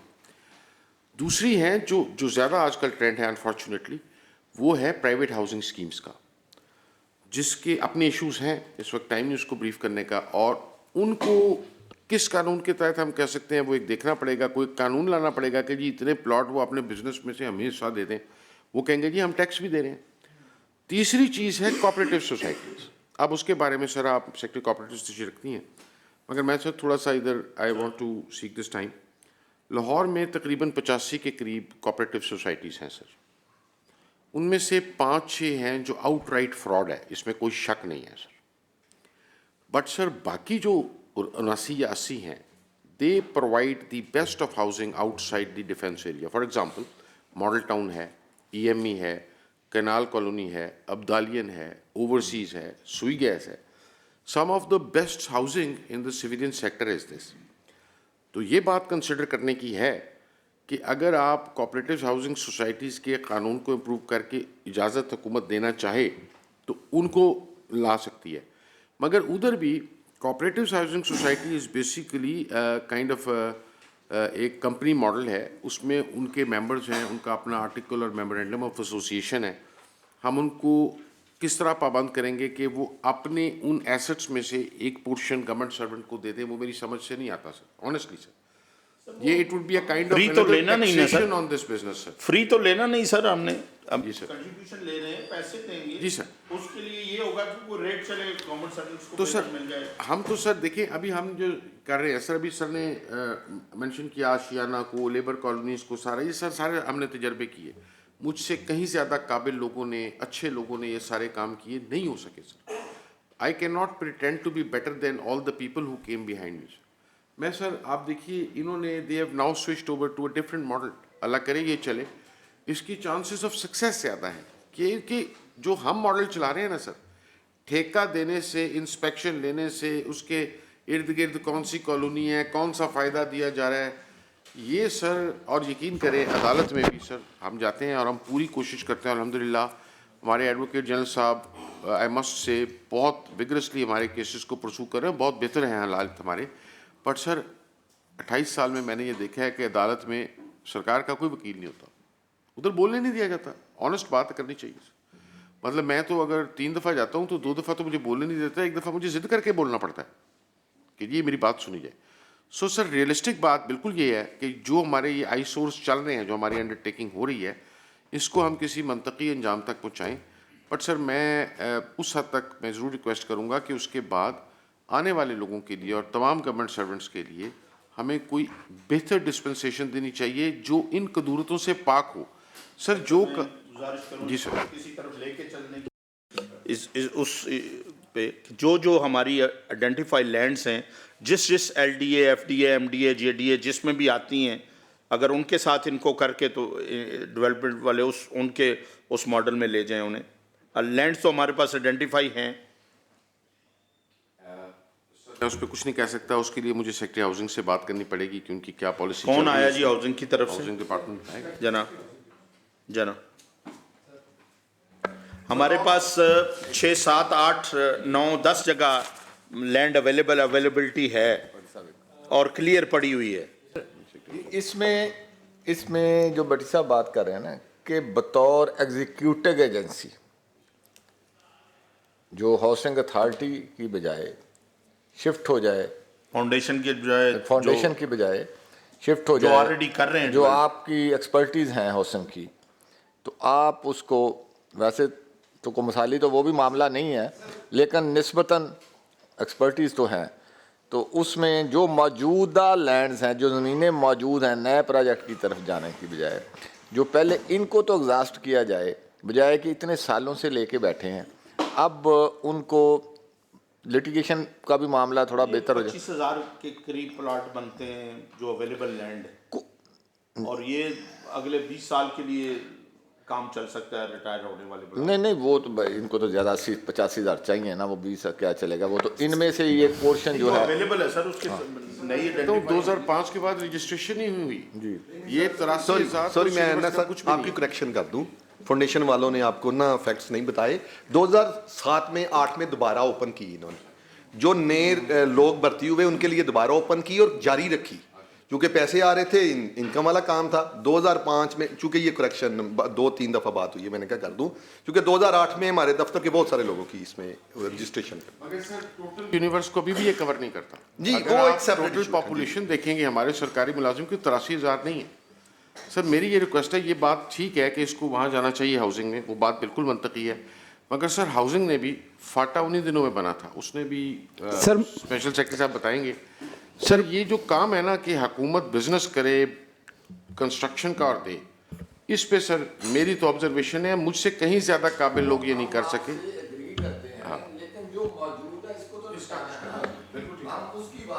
सर देखिए सर, मैं थोड़ा सा इसमें अर्ज़ करूं कि अभी तक हमारी जो डिस्कशन हुई है, इसमें पिछली मीटिंग भी हुई, ये मीटिंग भी हुई, इसमें मैटर ये था कि हमने कमिट किया 2004 में अपने एम्प्लॉइज़ के साथ कि जी हम आपको प्लॉट देंगे, आप कंट्रीब्यूशन करें। आज हमारी फाइनेंशियल स्टेटमेंट जो बता रही है कि ये 29 अरब रुपया आपके पास बैंकों में पड़ा हुआ है, आपके पास 2.3 बिलियन के आपके पास फिक्स्ड एसेट्स इस वक्त मौजूद है। इट मीन कि ये डेफिनेटली लैंड आपने बताई है कि ये हमारे पास 2.3 बिलियन की लैंड है और 29 बिलियन के आपके पास करंट एसेट्स हैं। करंट एसेट्स से मीन यही है कि बैंकों में आपके पास पड़े हैं। सर इसमें इशू ये है कि लैंड भी हमारे पास अवेलेबल है, अगर कम है तो हमारे पास पैसे अवेलेबल है। जो अभी तक हमारी डिस्कशन हुई जिसमें आपने अमेंडमेंट्स भी तजवीज़ की, उस पर यही चीज़ सामने आई कि जो जितने भी हमारी स्कीम्स हैं उस पर सियालकोट की जो स्कीम है इस पर लिटिगेशन हो रही है। हमारी खानेवाल की स्कीम है, हमारी बखर की स्कीम है, हमारी गुजरांवाला की स्कीम है, हमारी भावलनगर की स्कीम है। क्या ये तमाम जो स्कीम्स हैं ये अंडर लिटिगेशन हैं या कोई ऐसी स्कीम है जो आउट ऑफ लिटिगेशन है, कहीं से हम काम स्टार्ट कर सकते हैं? हमने as a government, as a state अपने एम्प्लॉइज़ के साथ एक कमिटमेंट की है, हमें उस कमिटमेंट को ऑनर करना है, हमें मॉरली भी ऑनर करना है, हमें सर लीगली भी ऑनर करना है, और वो हम वेट कर रहे हैं। अभी देखिए जब हमने कंट्रीब्यूशन लिया, आज हमारे करंट एसेट्स हैं 29 बिलियन, डेफिनेटली इस पे मार्कअप वगैरह हमें बैंकों से मिले होंगे, हमें प्रॉफिट्स और गेंस भी इस पे मिले होंगे, तो वो उस वक्त की जो वैल्यूएशन के मुताबिक उन्होंने पैसे दिए हैं, अपनी सैलरीज के साथ दिए हैं या उन्होंने अपने डिपॉजिट करवाए हैं, तो आज देखें कि कितना इंक्रीज़ हो चुका है। तो ये इंक्रीज़ उनका राइट है, जो राइट हमने उनको वापस करना है। तो एज ए स्टेट हमारा ये काम है, हमारा फ़र्ज़ है, एज ए लेजिस्लेचर हम बैठे हैं कि जहाँ पे इस पे कानूनी बातें हैं, जहाँ पे इस पे लोगों की लिटिगेशन है, हम किस तरीके से उस पे लॉ मेकिंग करके उन चीज़ों को बेहतर कर सकते हैं, और सेकेंडली कोर्ट्स में जाके हम किस तरह इस चीज़ को डिफेंड कर सकते हैं। तो इसके ऊपर सारी डिस्कशन हो रही है। अगर हमने इस मामले को वाइंड अप कर रहे हैं जिस तरह के यहाँ पे फरमाया गया कि जी हमसे तो माजरत के साथ, इंतहाई माजरत के साथ, हमसे तो बैंक भी नहीं चलते, हमारे गवर्नमेंट का कोई बिज़नेस भी हमारा ठीक नहीं रहा, ये फैक्ट है, ये मैं मानता हूँ। अगर हम देखें हमारी जो स्टील मिल है, हमारा जो PIA है, हमारे जो दीगर प्रोजेक्ट हैं, अनफॉर्चुनेटली हम वाकया ही उसमें सक्सेसफुल नहीं हो सके उस मॉडल में, पब्लिक सेक्टर में। लेकिन हमने इसका कोई सोल्यूशन तो निकालना है कि लोग वेटिंग में हैं और लोगों को हमने सर्व भी करना है, लोगों को अपने जो प्रॉमिसेस हैं, जो हमारे वादे हैं, वो हमने पूरे करने हैं। तो इसका ऐसा हम म्यूचुअली एग्रीड किस्म का सोल्यूशन निकालें कम्प्रीहेंसिव, कि पहले हम इश्यूज़ को जो डिस्कस हमारी हो चुकी है उसको हम सामने रखते हुए इन इश्यूज़ को कि जी ये लिटिगेशन के इश्यूज़ है, हमने इसको किस तरह रिजॉल्व करना है, और ये लेजिस्लेचर के इश्यूज़ हैं, ये कानून साजी हमें रिक्वायर्ड है, जिस पर आपने यहाँ पे हमें प्रपोज भी की है। तो उस पर हम इससे पहले जो मीटिंग में हमने इन प्रिंसिपल यही कहा था, जो आपके MD साहब तशरीफ़ लाए थे पिछली दफ़ा, कि जी हम जितने भी आपके जो लेजिस्लेशन के मुतल्लिक़ इश्यूज़ हैं हम हाज़िर हैं, हम चाहते हैं कि ये डिलीवर किया जाए, तो हम प्रैक्टिकल सोल्यूशन की तरफ जाएँ, वो मैं समझता हूँ ज़्यादा बेहतर है। रिक्वेस्ट होगी कि बिल्कुल ठीक है सर, हम इनका एक्चुरियल भी करवा रहे हैं और इनका ऑडिट भी करवा रहे हैं। हमने एक क्वालिफाइड CFA को लगाया इस डिपार्टमेंट में, और हम समझते हैं कि अगले 8 से 10 हफ्ते में हम कोई ड्राफ्ट लेके लेजिस्लेशन का कैबिनेट के पास जाएंगे। और ऑफ कोर्स जब जो भी हम चीज़ लेके जाएंगे उसमें हम किसी का हक नहीं मारेंगे। अगर किसी ने कोई कंट्रीब्यूशन दी है तो it be duly compensated along with the profits, तो उसके बगैर हम नहीं जाएंगे। और ये जो बात ये भी दुरुस्त है कि जो हमारी स्कीम्स जिस पे ऑलरेडी काम हो रहा है, जिस तरह ये सियालकोट वगैरह है, उसकी लिटिगेशन को हमें टाई अप करना चाहिए और उसको आगे लेके चलना चाहिए। वो दोनों बातें ठीक हैं। तो मेरा ख्याल है सर, अगर आप हमें टाइम दें, हम एक लेजिस्लेटिव ये हमारे पास एक्चुरियल्स आ जाएं सर, उसके बगैर लेजिस्लेशन करने का फ़ायदा नहीं है जब तक हमें अपनी एक्चुअल फाइनेंशियल्स का नहीं पता। तो हम एक ड्राफ्ट लेजिस्लेशन लेके जाते हैं कैबिनेट और उनसे रिक्वेस्ट करते हैं कि जिस तरीके से हम इस मामले से सर आपको मैं अर्ज़ करता हूँ, इस मुल्क में जैसा भी था अब ख़त्म हो गया। सबसे अच्छा हाउसिंग सोल्यूशन जो मुझे याद है वो हाउस बिल्डिंग फाइनेंस कॉरपोरेशन था, फेडरल गवर्नमेंट चलाया करती थी, वो भी ख़त्म हो गया। हाउसिंग का फाइनेंशियल सोल्यूशन इस मुल्क में रहा ही नहीं। हम हाउसिंग सेक्टर में जनरली अंडर डेफिसिट हैं, और ये मुझे खुशी है कि हाउसिंग डिपार्टमेंट ने अब इतना अच्छा इनिशिएटिव शुरू किया है, और ये बात दुरुस्त है कि हमें उनसे लर्न करना चाहिए। Perhaps we are also waiting for that. तो हम सर कोई अच्छी लेजिस्लेशन सोल्यूशन लेके आते हैं। ये जो सर लेजिस्लेटिव अमेंडमेंट्स है ना, ये सोल्यूशन नहीं है सर, ये तो किसी एक या दो बंदे के मामला है जो कि वैसे ही रिजॉल्व हो जाना चाहिए, और इसमें कई लीगल इश्यूज़ हैं। मसलन सर वो कहते हैं कि जी अदालत ने कहा सालमिक इनहेरिटेंस के मुताबिक आप उसको घर दे दिया करें, तो सर एक 7 बच्चे हैं, वो घर के 12 हिस्से होंगे। पेंशन हम बीवी को देते हैं, तो GP फंड हम बीवी को देते हैं जो भी उन्होंने नॉमिनी किया हो। तो यहाँ पे भी हम नॉमिनी पे जा रहे थे, मुझे नहीं समझ आई कि इधर इस्लामिक लॉ ऑफ इनहेरिटेंस का क्या करना है। अच्छा सर, ये एक मिसाल है कि किसी भी तरह की बात अदालत में मान लीजिए, आप सर मेरी अर्ज को समझ गए सर, किसी ने उधर ये पॉइंट आउट किया ही होगा, जो हमें बेहतर लगता है उस पर हम लेजिस्लेशन कर देंगे, वो उस पर फिर वो चैलेंज नहीं हो सकती। सर हम उसको चैलेंज ही करेंगे, हम कहेंगे इस्लामिक लॉ ऑफ इनहेरिटेंस की इधर बनतक नहीं बनती, क्योंकि पेंशन, GP फंड और जो हमारे सैलरी बेनिफिट्स होते हैं वो बुनियादी तौर पे हम स्पाउस को देते हैं और अनमैरिड बच्चों को देते हैं। वो कोई इनहेरिटेंस की, अच्छा इनहेरिटेंस तो जब बीवी के नाम आ गया या किसी के नाम आ गया, वो तो बाय ऑपरेशन ऑफ लॉ वैसे ही चली जानी है। तो सर इन अमेंडमेंट्स की बजाय मेरी सर रिक्वेस्ट ये है कि अब हम सीरियसली इस पर काम कर रहे हैं। And we were only sir, ये जो मैडम चीफ मिनिस्टर ने जो ये स्कीम फाइनलाइज की है माइक्रो फाइनेंस की, ये एक दिन में नहीं हुई। एंड आई एम सरप्राइज्ड कि इन्होंने इतनी जल्दी कर लिया है सर। ये सारा दिन वहाँ बैठे रहे हैं, एक एक चीज़ इन्होंने देखी है। तो ये असल में हमें इस तरह का सोल्यूशन चाहिए। वो लर्न फ्रॉम देम, हम अपने एक्चुरियल्स कराते हैं, we come up with the draft solution sir. इस पे भी साथ वर्क कर लें कि जो लोग रिटायर हो गए और बैठे हुए हैं इंतजार में, उनको हम किस तरह किधर एडजस्ट कर सकते हैं, उनके लिए भी कोई प्रपोजल बनाएं। सर कोई इक्विटेबल सोल्यूशन नहीं होगा उसमें, ऐसा नहीं होगा कि हम किसी को नाराज। सर देखिए, मकसद किसी से उसका हक छीनना नहीं है, मगर हमें एक रियलिस्टिक रेल्म के अंदर रहना चाहिए, क्या हम कर सकते हैं और क्या नहीं कर सकते। और मेरी ये राय है सर कि अगर आप हमें इजाज़त देते हैं, हम अगले 8 से 10 हफ्ते में एक ड्राफ्ट बना के लेजिस्लेशन का, जैसे ही हमारी एक्चुअलियल्स आती हैं हम वो ले जाएंगे, उसके ऊपर डिस्कशन होगी, यहाँ भी होगी, हमारी कैबिनेट में भी होगी, हमारी इंटरनल मीटिंग्स में भी होगी, और हमारे पास ऑलरेडी इनके फाइनेंशियल मॉडल्स हैं।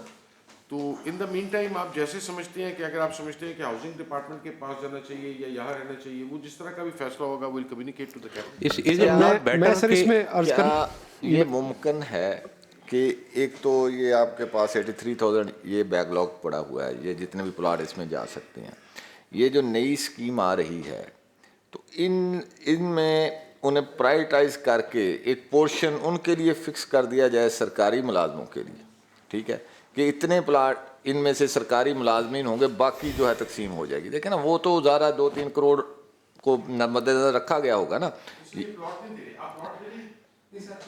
मॉडल में तो हम प्लॉट नहीं दे रहे सर, ये सिर्फ फाइनेंशियल मॉडल होगा ना। जी सर, ये एक फाइनेंशियल मॉडल है जी। हम उसी फाइनेंशियल, आप बिल्कुल ठीक कह रहे हैं कि उस फाइनेंशियल मॉडल के साथ हम डबटेल कर दें, हाँ, बस कि इन बंदों को उसमें शुमार कर लिया जाए या कुछ किस्म की उनको अलग पोर्शन रख के उनको कर दिया जाए, but this can be on the table. और सर मेरा ये इसीलिए मैं कह रहा हूँ कि जब तक मेरे पास क्वालिफाइड फाइनेंशियल स्टैट्स नहीं आते इस चीज़ के, ये बात करना बड़ा नामुनासिब होगा कि ये एग्जैक्टली सोल्यूशन है। So that is what we are trying to do sir, and we are also waiting for that to happen. वो बड़ा काम है, हमने फिर उसके साथ उससे पीछे ये तो हफ्ते 2 हफ्ते 10 दिन 15 दिन में फाइनल, इतना बड़ा ऑडिट है नहीं, कौन सी इतनी बड़ी ऑर्गेनाइजेशन है, काम इन्होंने पिछले 10 साल में किया कोई नहीं, तो है तो कुछ नहीं इतना लंबा चौड़ा। मैं 2 दिन में सारी डिटेल ले आया हूँ, तो सर मैं आज करता हूँ, आपके पास तो पावर है, 2 हफ्ते में सारा कुछ हो सकता है। I would not pretend to defend something which is not defendable. ये पूरी की पूरी अंडरटेकिंग जो है सिंस 2004 आज तक, इसमें कोई चीज़ डिफेंड नहीं की जा सकती, सच बात यही है, और इसीलिए we want to abandon this. तो सर 2 हफ्ते की बात तो इसलिए कमिट नहीं करना चाहता सर। देखें, जिस चीज़ पे हमने अपना सारा फाइनेंशियल मॉडल खड़ा करना है, वो फाइनेंशियल स्टेटमेंट है जो चार्टर्ड अकाउंटेंट ने और एक्चुअली ने मुझे देनी है। चार्टर्ड अकाउंटेंट ने मुझे आज के फाइनेंशियल्स देने हैं और एक्चुअली ने मुझे प्रोजेक्शन देनी है कि आगे मैंने क्या करना है। उसके बगैर मैं जो भी बनाऊँगा, इनका भी सर जो कानून है वो लफ्ज़ नहीं है, इनकी लड़ाइयाँ रेट्स के ऊपर, इंटरेस्ट के ऊपर, पे बैक मैकेनिज्म्स के ऊपर, टोटल पे बैक पर मंथ के ऊपर, उसके ऊपर लड़ाई होती रही है। हमें भी ये सारा कुछ करना पड़ेगा, उसके बाद ही हम कंप्लीट सोल्यूशन से आ सकते हैं सर, मेरी ये राय। जी मैं सर ये अर्ज सर हाउसिंग डिपार्टमेंट का हाउसिंग सेक्टर में सक्सेस मॉडल भी है और कई जगहों पे हम लोग सक्सेसफुल नहीं भी हुए sir. Sir there was an erstwhile HNPP, housing and physical planning. Private sector के आने से पहले इस वक्त पंजाब में जितनी भी अच्छी और मिडिल क्लास की और अपर मिडिल क्लास की सोसाइटीज़ हैं, सारी वो HNPP ने 70s ऑनवर्ड डेवलप की हैं। स्टार्टिंग फ्राम आप गुजरांवाला का मॉडल टाउन है, फैसलाबाद का पीपल्स कॉलोनी है, मुल्तान की शाहरुख ने आलम है, मेरा डेरा गाजी खान से ताल्लुक़ है, वहाँ पे सर 2 स्कीम्स हैं अच्छी, जहाँ पे दोनों HNPP की बनाई हुई हैं, लेकिन वो फिर 2003-4 में आके डिफंक्ट हो गया और वो फाटा को डिलीवर हुई। फाटा में फिर हमारी सारी स्कीम सक्सेसफुल नहीं है सर, उसमें कई स्कीम 30 से 40 ऐसी हैं आउट ऑफ 180 जिसमें कॉलोनाइजेशन इज़ अबाउट 20%। वो depending upon the location of that scheme बहुत मैटर करता है सर इस केस में। तो ये जो दूसरी सर बात हुई थी कि जो सरकारी मुलाजमों का मामला है, ये हाउसिंग डिपार्टमेंट इसको देखे, तो मौजूदा MD साहब के जो 2 प्रीडिसेसर्स थे उनके साथ हमने पिछले 1 साल के दौरान इसके ऊपर मीटिंग्स की। चीफ सेक्रेटरी साहब का ये एक्चुअली इनिशिएटिव था कि जो सरकारी मुलाजिम हैं वो अवेलेबल लैंड के थ्रू जो इनके पास पेंडिंग पड़े हुए हैं उनको किसी तरह से ले लिया जाए। वो उस तरह से सर आगे नहीं मूव ऑन कर सका, तो आपकी डायरेक्शन के मुताबिक we can always take it further और इसके ऊपर हम कोई मजीद फर्म अप होके सर आपके पास। Sir is it not better कि हम 8 से 10 हफ्ते में इसके ऊपर एक ड्राफ्ट लेके कैबिनेट में पहुंचेंगे इंशाल्लाह, क्योंकि सर ये जो असल काम है वो हो चुका हुआ है। इनका बड़ा काम था जो इन्होंने किया है, एक मॉडल इन्होंने डेवलप किया है, लोग इनको अप्लाई कर रहे हैं, ये उनको माइक्रो फंडिंग दे रहे हैं, which is backed by the banking company ordinance and the state bank guarantees. They have actually pushed that model in the market. अब हमें उसी किस्म की एक चीज़ यहाँ पे देनी है। उसमें सिर्फ हमें इंतज़ार इसलिए कि जब तक मेरे पास ट्रू फाइनेंशियल्स नहीं आएंगे, and the true financials are not only the book financials, मेरे पास मुख्तलिफ तरह की ज़मीन है, उसकी मुख्तलिफ तरह की असेसमेंट है, स्टेट बैंक एवेल्यूशन करवानी है FBR से, क्योंकि sir DC rate is not actually telling me the whole truth. और या ये जो इन्होंने बुक रेट लगाया। साहब आप ठीक कह रहे हैं, मेरी एक गुजारिश है, जितनी हमारे पास LDS, JDS और उनकी स्कीम चल रही हैं उसका भी एक मॉडल बनाएं, उसमें भी एक शेयर आप गवर्नमेंट मुलाजमीन का रखें और पैसे देने हमने कम से कम ये उधर एडजस्ट हो जाएं। ये जो बैकलॉग आपके पास पड़ा है किसी तरफ इनका भी कोई, ये जिस हिसाब से 10-10, 15-15, 20-20 साल से ये इंतज़ार कर रहे हैं, ये तो इनकी अगली नस्लें भूल ही जाएंगी कि हमारे बड़ों ने कहीं पैसे दिए थे और कोई प्लाट हमारे हिस्से में आना था। तो कम से कम इसको इस तरफ तो किसी खाते में एडजस्ट करने के लिए अगर अमेंडमेंट करनी पड़ती है उसके लिए हम तैयार हैं। बात समझे, जो एग्जिस्टिंग स्कीम्स हैं, जो आपने आगे NOCs देने हैं, लैंड वो भी गवर्नमेंट से लेते हैं, आप देते हैं, कोई प्राइवेट आप मांग नहीं रहे, लोगों के पैसे पड़े हैं, 30-30, 40-40 साल लोगों ने सर्व किया है और एक आस उम्मीद होती है कि कुछ अपनी छत होगी या पिछड़ों का कोई ठिकाना होगा। इससे इस हिसाब से जो ये सब कह रहे हैं वो मैं मानता हूँ कि आप इसको सारा करके चले, महीना ले लें, 1.5 महीना ले लें, लेकिन जो ऑलरेडी क्यू में खड़े हैं उनके लिए भी कोई हल निकाल लें। चाहे जितनी डेवलपमेंट अथॉरिटीज़ हैं हाउसिंग की, उसमें हर जगह तो है ना जी उनके प्रोजेक्ट, उसमें कोई परसेंटेज हो जाए, पे करेंगे ना जी। तो ये जो भी ड्राफ्ट आएगा वो सेक्रेटरी हाउसिंग और मैं दोनों हम प्रेजेंट करने के लिए आएंगे सर।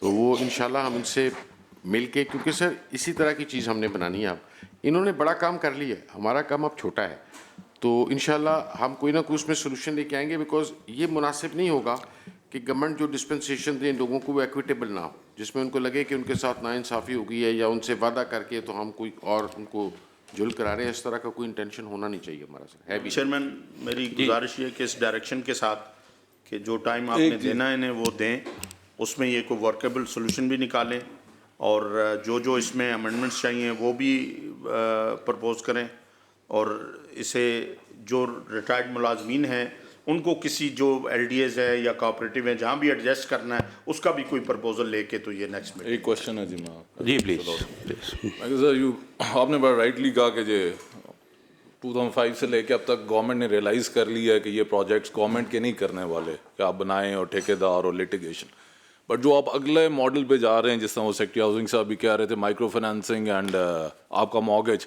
डेवलप कंट्रीज़ में ये होता है, उसके साथ एक पूरा इंफ्रास्ट्रक्चर होता है जब वो ये करते हैं। अगर गवर्नमेंट इज़ प्लानिंग एक सिंपल स्टेज पे फेलियर हो गया, उससे ज़्यादा कॉम्प्लिकेटेड प्रोसेस में जाना है और हुकूमत ने अगर ख़ुद करना है, अब नेचुरली आई एग्री कि इसका एक सोल्यूशन होना चाहिए, बट यू डोंट बिलीव कि जिस सोल्यूशन की तरफ आप जा रहे हैं, जो पहले वाले आप काम कर रहे थे उससे ज़्यादा कॉम्प्लिकेटेड प्रोसेस है, क्योंकि मॉर्गेजेस और micro financing it needs a whole network. वो एक आप आइसोलेशन में कभी नहीं करते ना, गवर्नमेंट्स उसमें इंटरफेयर करती हैं। सो आई विल बी ग्रेटफुल अगर उस पर थोड़ा आप क्लैरिफाई कर दें। तो हमारा जो फाइनेंसिंग और माइक्रो फाइनेंसिंग मॉडल्स हैं पंजाब बैंक के साथ हम चला रहे हैं और बड़ा सक्सेसफुली चला रहे हैं। हमारा पंजाब स्मॉल इंडस्ट्रीज़ कॉरपोरेशन का माइक्रो फाइनेंस का प्रोग्राम है, उनके साथ बहुत अच्छा चल रहा है हमारा। वो खिदमत है क्या है वो जो सर इसमें हमने MFIs को किया है, who are the agent of the bank sir. Sir whatever we are doing is guaranteed by the state bank और वो बैंकिंग के पूरे उस सिस्टम के अंदर है और हम बैंक के साथ इंटरफेस कर रहे हैं, वही बैंकिंग गारंटीज हैं, वही सारा कुछ मौजूद है।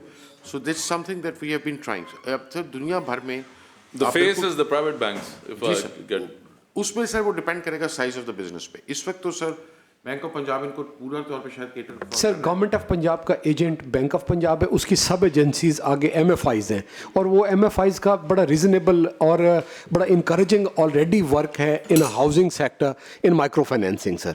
तो वो अपने सर्विस चार्जेस के ऊपर, मतलब वो हमारे मुलाजिम हैं, दैट वे हम उनको उनका सर्विस चार्ज पे करेंगे, वो हमारी बिहाफ के ऊपर वर्क करेंगे और अपने एक्सपर्टीज़ और अपने एक्सपीरियंस को एक्यूमुलेट करके बाकी जो एडिक्वेट प्रोटेक्शंस चाहिए थी मॉर्गेज में वो हमने बोर्ड ऑफ रेवेन्यू के साथ और गवर्नमेंट ने already has taken care of that. इसमें अर्ज करूँ स्टेट बैंक पिछले 2-3 साल से कोशिश कर रहे हैं कि वो बैंक्स को इनकरेज करे हाउसिंग की तरफ ज़्यादा पैसा डाइवर्ट करने के लिए और एग्रीकल्चर की तरफ। वो somehow for other factors in the housing industry वो उतना अभी तक नहीं कामयाब हुआ, बट वो हमारे साथ पूरा कोऑपरेट कर रहे हैं। हमारा बैंक इन्वॉल्व है, हम बिल्कुल तमाम स्टेट बैंक की जो गारंटीज़ हैं और उनके प्रूडेंशियल रेगुलेशंस हैं उनको फॉलो करके ये स्कीम लेके आ रहे हैं। और सर हमने जितने भी फाइनेंस के और माइक्रो फाइनेंस के काम गवर्नमेंट ऑफ पंजाब ने किए हैं हमें उसमें कभी कोई मसला नहीं हुआ अल्हम्दुलिल्लाह, और अभी भी कर रहे हैं। बहुत सारे और छोटे छोटे हमारे इनिशिएटिव्स हैं, तो वो अल्हम्दुलिल्लाह उसी तरह से ये भी चलेगा इंशाल्लाह। तो एक प्रोफेशनल अदारा है ना, वो तो अपनी सारी सिक्योरिटीज मुकम्मल करेगा। इसमें गवर्नमेंट तो काम कर कोई नहीं रही, वही कर रहा है। गवर्नमेंट तो उनके दरमियान एक पुल का किरदार अदा कर रही है। गवर्नमेंट कह रही है कि ये हमारे क्लाइंट है, आप इनको एडजस्ट करें, बाकी कोडल फॉर्मेलिटीज़ आपने पूरी करनी। जब उन्होंने पूरी करनी है तो फिर उन्होंने अपने मुताबिक हर चीज़ मुकम्मल करनी है। उन्होंने ऐसे नहीं छोड़ देना, सरकारी दफ्तर तो होना नहीं है ना, उन्होंने हर चीज़ अपने आप को सेव करने के लिए करनी है, इसलिए वहाँ ये चांस कम रहता है। इसमें गवर्नमेंट तो ये करेगी ना कि उसको कुछ मार्कअप में फैसिलिटेट करेगी, या वैसे नॉर्मली उनको गारंटी करेगी कि वो पैसे नहीं मिलते आम छोटे बंदे को जो घर बनाना चाहता है, तो उसके लिए गवर्नमेंट वो स्पेशल इनिशिएटिव लाएगी तो वो देंगे उस स्कीम के तहत। ये वो चीज़ें गवर्नमेंट गारंटी करेगी, बाकी चीज़ें तो वो खुद बैंक ने करनी। एक इनकरेजिंग बात यह है कि हमारी जो कॉस्ट ऑफ कंस्ट्रक्शन का इंक्रीज ना for the period of 15 years, उसका एवरेज एनुअल बनता है तकरीबन 18%, विच मीन्स कि अगर आप 15% कॉस्टिंग पे भी अपना घर बना लेते हैं तो 15 साल के बाद आपकी पर एनम 3% जो है वो नेट प्रेजेंट वैल्यू में सेविंग है। तो ये तो मुझे हैरत होती है कि पाकिस्तान में लोग कर्जा क्यों नहीं ले पाते। और कुछ थोड़ा सा इशू टाइटल्स का भी है, वो भी एड्रेस होने वाला है। बट सर, और उसमें इस वक्त जो हाउसिंग का प्रॉब्लम है वो कुछ और है, वो इस वक्त बैंकिंग नहीं है। But sir, we are following the banking laws, और हमारे जितने भी, मैं फिर श्योर करूँगा, हमारा पिसिक का प्रोग्राम है और जितने भी हम माइक्रो फाइनेंस के अपने बैंक के जरिए प्रोग्राम चलाते रहे, वो सक्सेसफुल है, उस पर कभी नहीं उंगली उठाई गई अल्हम्दुलिल्लाह। कि हमारे यहाँ आप बिलियंस में लोन लेने जाते हैं ना, वो मिल जाता है। आप लाखों में लेने जाएंगे तो आपको कोई नहीं देगा। तो ये प्रॉब्लम है हमारा। तो फ्रॉड भी वहीं होते हैं, तो वहीं उन्हें वापस देते हैं। जो माइक्रो फाइनेंस में लोग हैं उनमें बहुत कम जो है रकम डूबती है। उसमें मैं समझ करता हूँ, जो बैंक्स का इशू है ना, वो कोलेक्ट्रल्स का है और गारंटीज का है जी। हम जब सरकारी मुलाजिम के लिए जा रहे हैं ना, तो हम अपने लॉ में प्राइमरीली उसको एड्रेस कर रहे हैं। अगर सर बैंक कंफर्टेबल हो जाए with colorectal and payment guarantee, उसको पता हो कि मैं जो इन्वेस्टमेंट कर रहा हूँ ये मुझे रिकवर हो जाएगी, तो वो पैसे दे देता है जी। उसको हमने एड्रेस करना, और वही इशू है जो इन्होंने भी एड्रेस किया सर। हमारे सर बुनियादी तौर पे दो इशूज होने हैं इस लॉ के अंदर। एक तो जो कोलेक्ट्रल्स या हमने गारंटीज देनी है, और दूसरा ये कि जो मंथली इंस्टॉलमेंट है वो पे या पेंशन के अंदर मुनासिब जगह पे अकोमोडेट हो जाए। ये हमारे दो चैलेंजेस हैं सर। तो when we come up with a solution, will try to address these two challenges. लेकिन उसमें आपको एक चीज़ और ऐड करनी पड़ेगी कि अगर आपने उसको उसमें फिट इन करना है मॉडल ऑफ द कंस्ट्रक्शन, क्योंकि जिस स्पीड से लैंड आपका डिप्लीट कर रहा है, you have to go towards the vertical side, and it has to be 30 और 40 स्टोरी प्लस। फिर आपकी लैंड ऑफ जो आपकी कॉस्टिंग है, देन इट कम्स डाउन। आप 10-12 स्टोरी पे बना देते हैं जितने भी आपके सरकार के प्रोजेक्ट्स हैं, और वो उधर ही फेल हो जाते हैं। बिल्कुल ठीक है, partly it's because of the culture, but partly ये एक लीगल लेक्यूना है, उसके ऊपर लोकल गवर्नमेंट डिपार्टमेंट काम कर रहा था। आई गेट एन अपडेट, वो बाकायदा एक लॉ बना रहा है ताकि ये जो मल्टी स्टोरी बिल्डिंग में लोग रह रहे हैं उनकी जो लीगल टाइटल्स हैं और उनका आपस का जो रिलेशनशिप है वो इस्टेब्लिश हो सके। वो एक कानूनी सुकम हमारे पास मौजूद है, नॉट ओनली, हाँ, वो अगर यहाँ पे भी इनेक्ट हो जाता है तो उसका हमें बहुत फ़ायदा होगा सर। जी सर, हमने भी उसका सर ड्राफ्ट कर लिया हुआ है, वो अभी लेजिस्लेशन के प्रोसेस में है, उन्हीं सेम लाइंस पे जिस पे सिंध ने किया सर। आज की मीटिंग काफ़ी लंबी हो रही है, इसके बाद हमारा एजेंडा काफ़ी है, कुछ और पॉइंट पे हमने डिस्कशन करनी है। तो अभी हाउसिंग वाले मैटर को हम इस डायरेक्शन के साथ कंक्लूड करते हैं कि विद इन 2 मंथ्स, जिस तरह 2 मंथ कहे गए हैं, 8 वीक्स, विद इन 2 मंथ एक कम्प्रीहेंसिव प्लान पेश किया जाए, नॉट ए रिपोर्ट। एक कम्प्रीहेंसिव प्लान हो जिसमें जो इससे पहले जो रिटायर्ड मुलाजमीन हैं, जो मेंबर हैं, और उसके साथ साथ जो फ्यूचर में जो एम्प्लॉइज़ हैं उनके लिए एक परमानेंट, जो बाकी डिपार्टमेंट्स है, LDA है, दूसरे डिपार्टमेंट्स है, और लीगल स्टेटस, और उसके साथ साथ उसमें जो अमेंडमेंट्स हैं वो भी इंक्लूड हो, जो लिटिगेशन किस तरह हमने हैंडल कर रही हैं वो भी इंक्लूड हो, और प्रॉपर एक प्लान हो जी। लेजिस्लेशन तो थल डेवलपमेंट लैंड को मॉडल को भी सामने रखा जाए, राइट। ये TDA 1954 में बना था सर, और ये 73 तक इंटैक्ट रहा सर। 73 में जब हमारा HNPP आया तो इसकी प्रॉपर्टीज़ फिर उस वक्त की जो डिफंक्ट HNPP थी उसको ट्रांसफ़र हो गई। फिर 2002 तक ये HNPP के पास रही, और फिर इस वक्त सर वो फाटा को ट्रांसफ़र हुई अंडर फाटा ऑर्डिनेंस 2002। ये सर टोटल 8,500 एकड़ लैंड है, 8 टाउन्स हैं सर। जी सर, 8,500 एकड़ है sir, in total 8 towns at different places sir। Sir उसकी लोकेशन और उसकी वायबिलिटी देखनी होगी। अगर उसमें किसी पार्सन ऑफ लैंड में पोटेंशियल होगा तो उसको ज़रूर ऑप्टिमाइज़ करने की कोशिश करते हैं सर। क्वेश्चन इसमें काफ़ी अवेलेबल है, जो अभी तक हमें समझ आई है फंड्स के मामलात को देखते हुए, लैंड के मामलात को देखते हुए क्वेश्चन हमारे पास हैं और ऑप्शन भी हमारे पास हैं। तो इसके लिए एक कम्प्रीहेंसिव प्लान जो है वो इंशाल्लाह विद इन 8 वीक्स इंशाल्लाह हम उम्मीद करते हैं कि वो लेके आएंगे जी। ये नेक्स्ट पॉइंट ऑफ एजेंडा जी। नेक्स्ट पॉइंट ऑफ एजेंडा आसान सा ही प्रोग्राम है जिस पर रिपोर्ट आई है, उस पर ज़रा प्लीज़ ब्रीफ करें।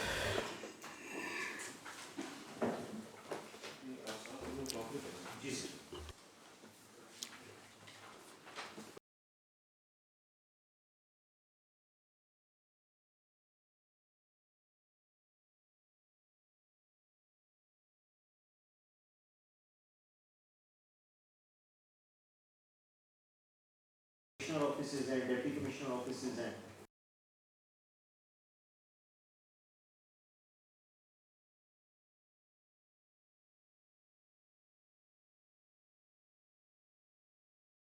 डीलिंग आवर्स हैं सर,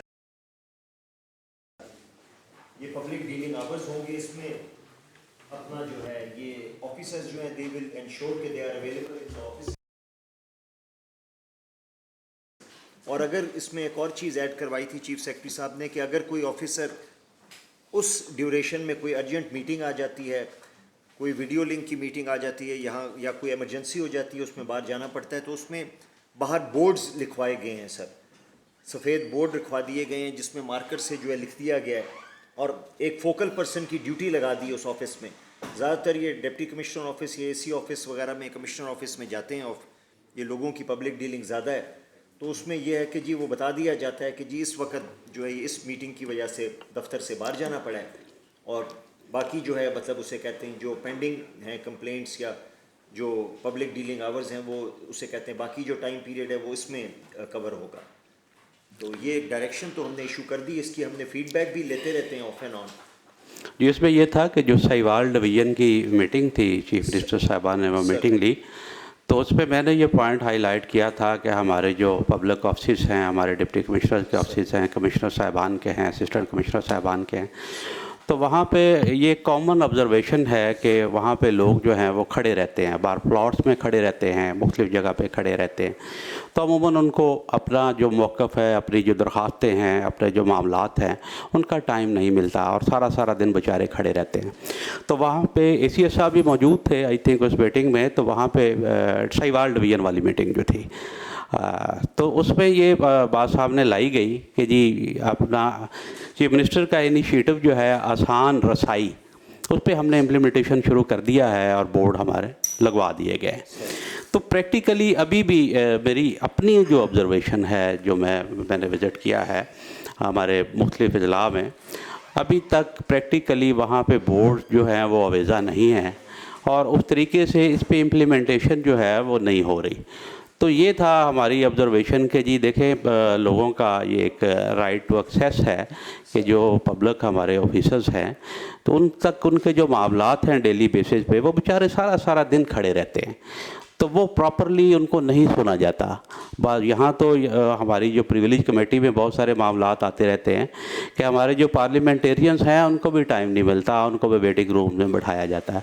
तो ऐसा क्यों ना किया जाए? देखिए हमने तो लोगों के पब्लिक के इंटरेस्ट के लिए ही सारे काम कर रहे हैं। हमारी जो हुकूमत है उसकी भी सक्सेस भी इसी बात पे है कि हम लोगों को बेहतर जो है वो सहूलियात दें।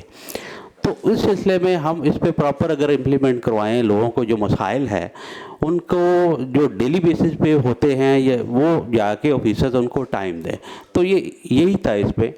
तो इस पे प्रॉपर जो इम्प्लीमेंटेशन है वो अभी तक नहीं हो पा रही। तो राजा साहब भी इस पे कोई बात करना चाहें तो।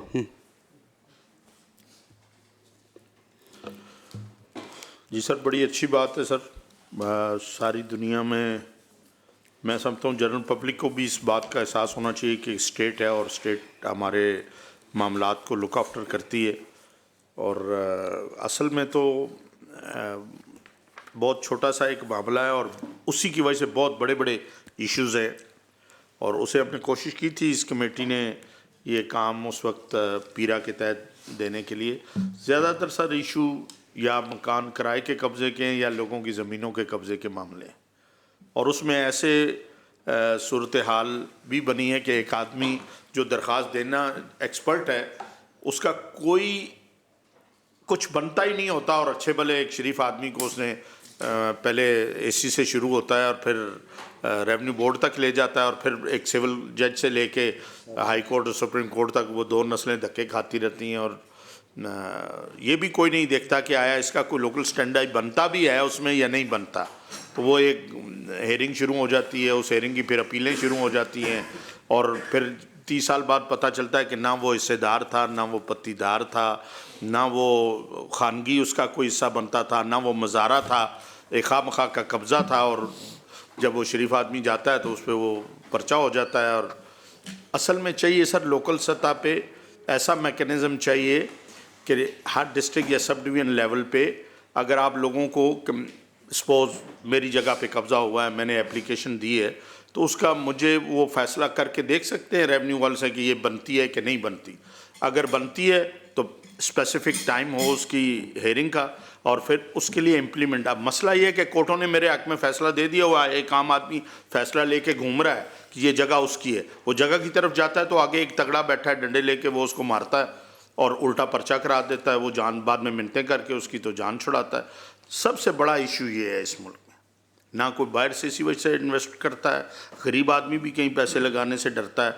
अगर ये एक सलूशन हम निकाल लें और इसका मैकेनिज़्म क्लियर क्रिस्टल हो कि जिसका हक है वो उसे मिले और जिसकी कोई चीज़ बन, तो मैं समझता हूँ 50% केसेस, 50% पुलिस केसेस, लिटिगेशन, अदालतों का काम कम हो सकता है इसमें। बड़ी साहब मैंने इस पे ना काम किया था, मैं 2013 से इसके पीछे लगा रहा हूँ, लेकिन वो चूँकि हमारी बात जो है वो सुनी नहीं जाती। मैंने कम्युनिटी जस्टिस सिस्टम के नाम से एक ड्राफ्ट डिज़ाइन किया था, वो 5 साल वो भी गुजर गए, साल ये भी गुजर गया, तो वो अभी भी वो मैंने अपना दिया हुआ ड्राफ्ट बना के कि इसको फाइनल वेट कर दें ताकि ये चले जाए। तो उसमें ये बुनियादी चीज़ है, हमारे जो लड़ाई मर्डर तक जाती है वो यहीं से शुरू होती है, बट खाल बना तकसीम उससे शुरू होती है और ये एंड तक जाती है। जो हमारा जस्टिस सिस्टम है बदकिस्मती के साथ वो इतना तवील है, नस्लें लगती हैं जैसे आपने कहा है। तो अगर ऐसा कोई आउट ऑफ बॉक्स, हमारे यहाँ जो पंचायत का कंसेप्ट है वो इतना बदनाम हो गया है, मैंने इसलिए उसका नाम थोड़ा सा चेंज किया है, चीज़ों को मिक्स किया है, ज्यूरी सिस्टम और पंचायत और ये हमारा सत का जो निज़ाम है। तो ऐसी चीज़ अगर आएगी, वो मैं ये चाह रहा था कि लोकल गवर्नमेंट लॉ जो नया आ रहा है उसको भी मैंने सेक्रेटरी लोकल गवर्नमेंट साहब को भी बात की, उन्होंने एग्री किया सबने मेरे साथ। लास्ट जो पिछला टेनोर था 13 से 18 तक था, उसमें भी सेक्रेटरी प्रोसिक्यूशन भी बैठे, सेक्रेटरी लॉ भी बैठे, पूरी ब्रीफिंग हुई, लेकिन आखिर में उन्होंने उस तान इस बात पे तोड़ दी, सारी चीज़ों को मानते हुए कि ये हल है, सोल्यूशन है। उन्होंने कहा कि लेकिन क्या है कि ये अब इसमें हमें अमेंडमेंट चाहिए होंगी, वो हमारी फेडरल कैबिनेट से होंगी, तो वहाँ जाके वो चीज़ ड्रॉप होगी। तो ये वो चीज़ है कि इस तरफ ये 18 अमेंडमेंट के बाद आपका इख्तियार है और फेडरल गवर्नमेंट का अब नहीं रहा। अब प्रोविंशियल सब्जेक्ट में आप CRPC भी पिनल कोड भी आप कर सकते हैं। वो पिछले 5-6 माह से उनके पास पड़ा है कि यार इसको आप वेट करवा के दे दें ताकि मैं इसे प्राइवेट मेंबर के तौर पर ही ले आऊँ, ताकि वो आ जाए रिकॉर्ड पे तो आए कि हम क्या कर क्या रहे हैं, क्या सॉल्यूशंस क्या हैं।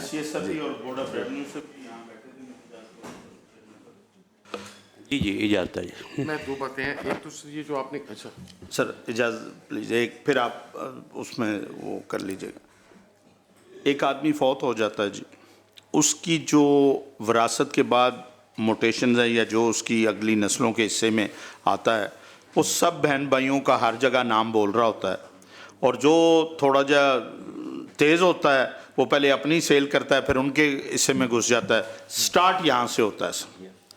अगर ये एक दूसरे वाला जो जिसके पास जाए, हम वो उसी पुराने खेवट खतूनी और खसरा नंबरों में फंसे हुए हैं और लिटिगेशन के एक अंबार हैं, और वो एक आम आदमी की समझ से बाहर है।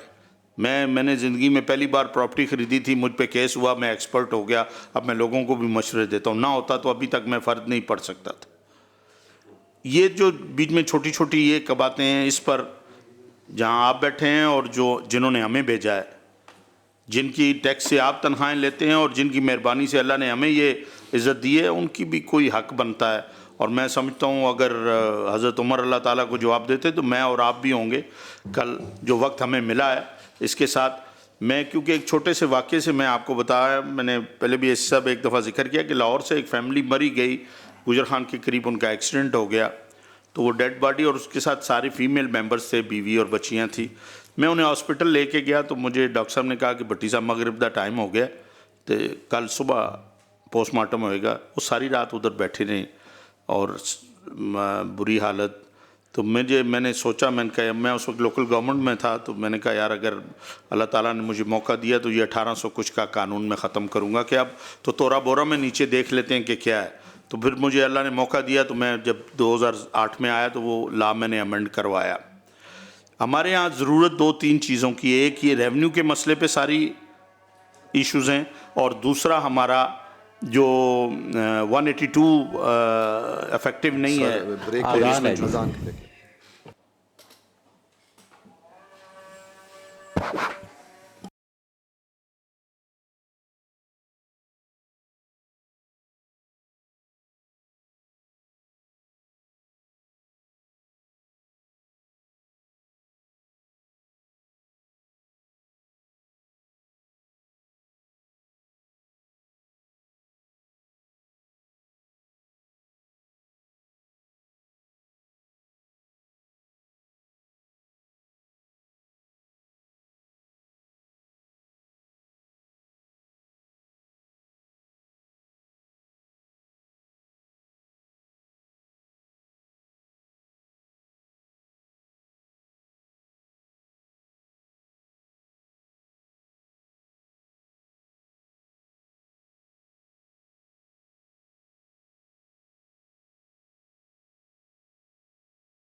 बट सर जो बात आप कर रहे हैं ये बिल्कुल बजा है कि इस वक्त 70% जो केसेस हैं ना वो तकसीम के हैं अदालतों में, विरासती तकसीम के। वो पहले जो 60-70 साल पहले बुज़ुर्गों ने को तकसीम कर दी थी ना, उस वक्त कोई ज़मीनी हक़ाइक़ और थे। उस वक्त जो कमज़ोर तरीन फ़र्द होता था ना, ये जिसके साथ ज़्यादती होती थी उसको गाँव की जो न्यायी कहते हैं वो ज़मीन या सड़क के साथ ज़मीन दे दी जाती थी।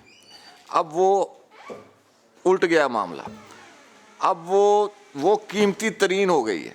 अब वो लोग जो दादों ने फ़ैसले किए थे लेकिन वो कानूनी शक्ल उन्हें दी नहीं गई थी, अब वो उसकी कानूनी शक्ल के मुताबिक उनको वो शेयर तकसीम होना है, वो सारे उसमें गए हुए हैं।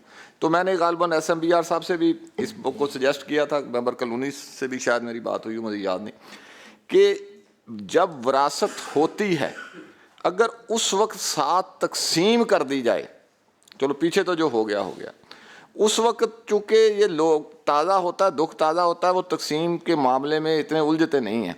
अगर उस वक्त एक तो ख़वातीन का हिस्सा भी उसमें महफूज हो जाएगा और वो फिर आगे जाके जो भट्टी साहब बात कर रहे हैं ना कि वो ये इस पर कब्ज़ा उस पर कब्ज़ा, फिर वो भी मुमकिन नहीं होगा, उसका भी कम हो जाएगा क्योंकि वो स्पेसिफिक हो जाएगा सारा हिस्सा। तो अगर ये को ऑर्डर मेंबर बोर्ड की तरफ से हो जाए कि जब विरासत होनी है तो तकसीम करके विरासत कर दी, तो उससे बहुत सारे मसाइल हल हो जाएंगे।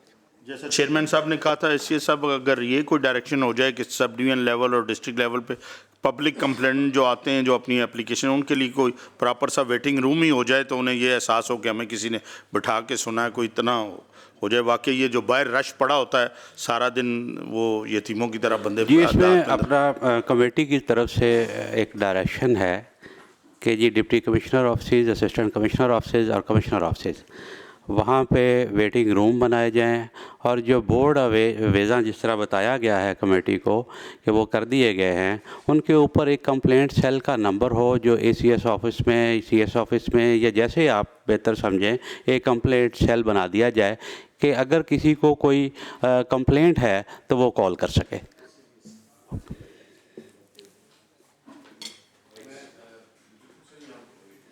और ये इसमें कोई ऐसा मामला नहीं है। जहाँ तक इंफ्रास्ट्रक्चर की बात है सर, हमने कोशिश की है गवर्नमेंट के इंफ्रास्ट्रक्चर को ठीक करने की, और ये अच्छा आइडिया है कि ये वेटिंग रूम्स भी इंस्टॉल कर दें हम AC और DCs के पास। सर जो पार्टीशन की बात है, बोर्ड ऑफ रेवेन्यू बड़ा अच्छा काम कर रहे हैं। इन्होंने ना अब वो ख़त्म ही कर दिया, हर प्रॉपर्टी का अपना नंबर होगा, वो जॉइंट खसरा वगैरह को ख़त्म कर रहे हैं। वो प्रोजेक्ट इन्होंने साहिवाल में शुरू किया था, मेरे ख्याल में वहाँ ख़त्म कर दिया है।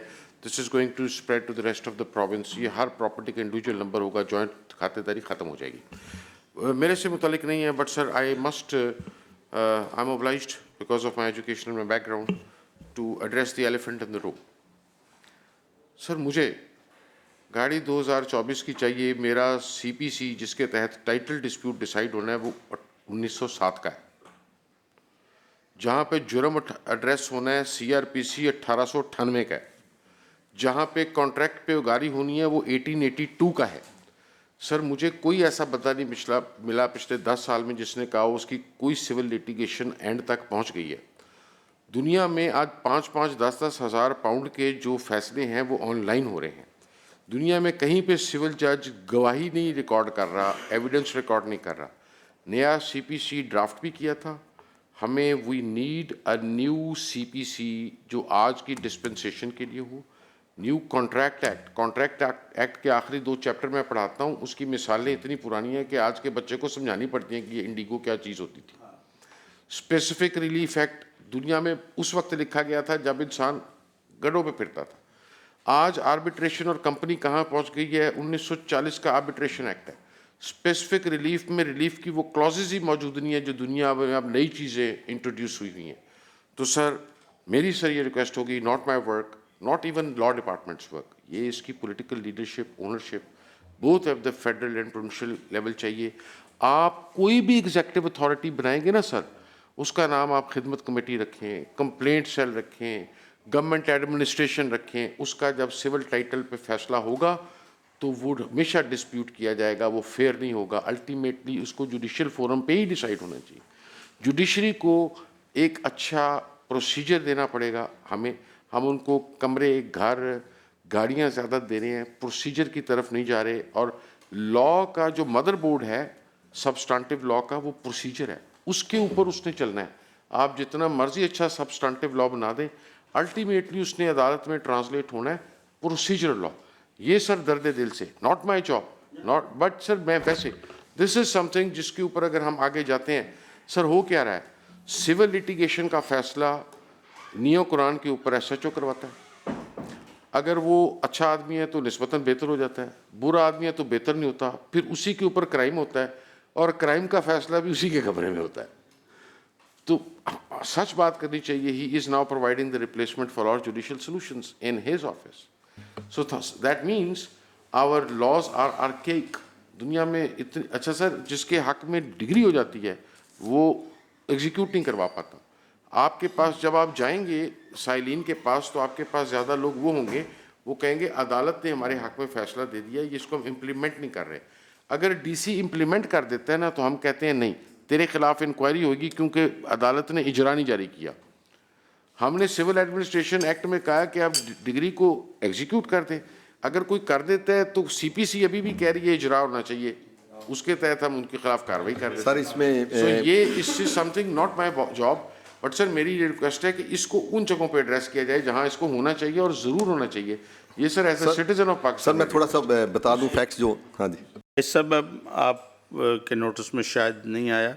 स्पीकर साहब की चेयरमैन हैं और लॉ रिफॉर्म कमेटी पहली दफ़ा इस असेंबली में हमने बनाई है और ये सारी अमेंडमेंट हम इसमें गो थ्रू हो रहे हैं और आपका मैं आपको एक्स ऑफिशियो मेंबर उसका हम आपको भी गेस्ट बुलाएंगे, आपकी भी एक्सपर्टीज से हम फ़ायदा लेंगे और इंशाल्लाह for the public interest. Sir law department में ड्राफ्ट पड़े हुए हैं उस वक्त के, हमने सर लॉ डिपार्टमेंट में सीपीसी के हमने अल्टरनेटिव ड्राफ्ट्स फॉर डिस्कशन बनाए थे, बट ऑफ कोर्स जाहिर है हमारा टेन्योर होता है, वी हैव टू मूव, और उसके बाद कोई ऐसा पॉलिटिकल अपहीवल भी आया, ये डिसाइड नहीं हो सका।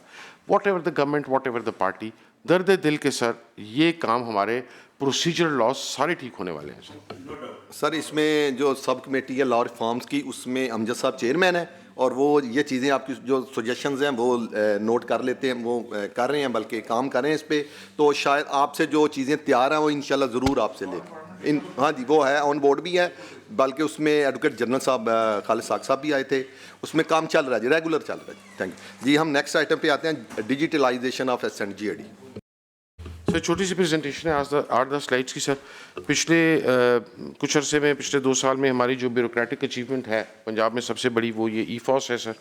हमारे दफातर में सर तमाम सेक्रेटरीज़ के और CM के ऑफिस में और चीफ सेक्रेटरी के ऑफिस में, मेरे ऑफिस में कोई फ़ाइल अब कागज़ पे नहीं है, सिवाय 2 फाइलों के।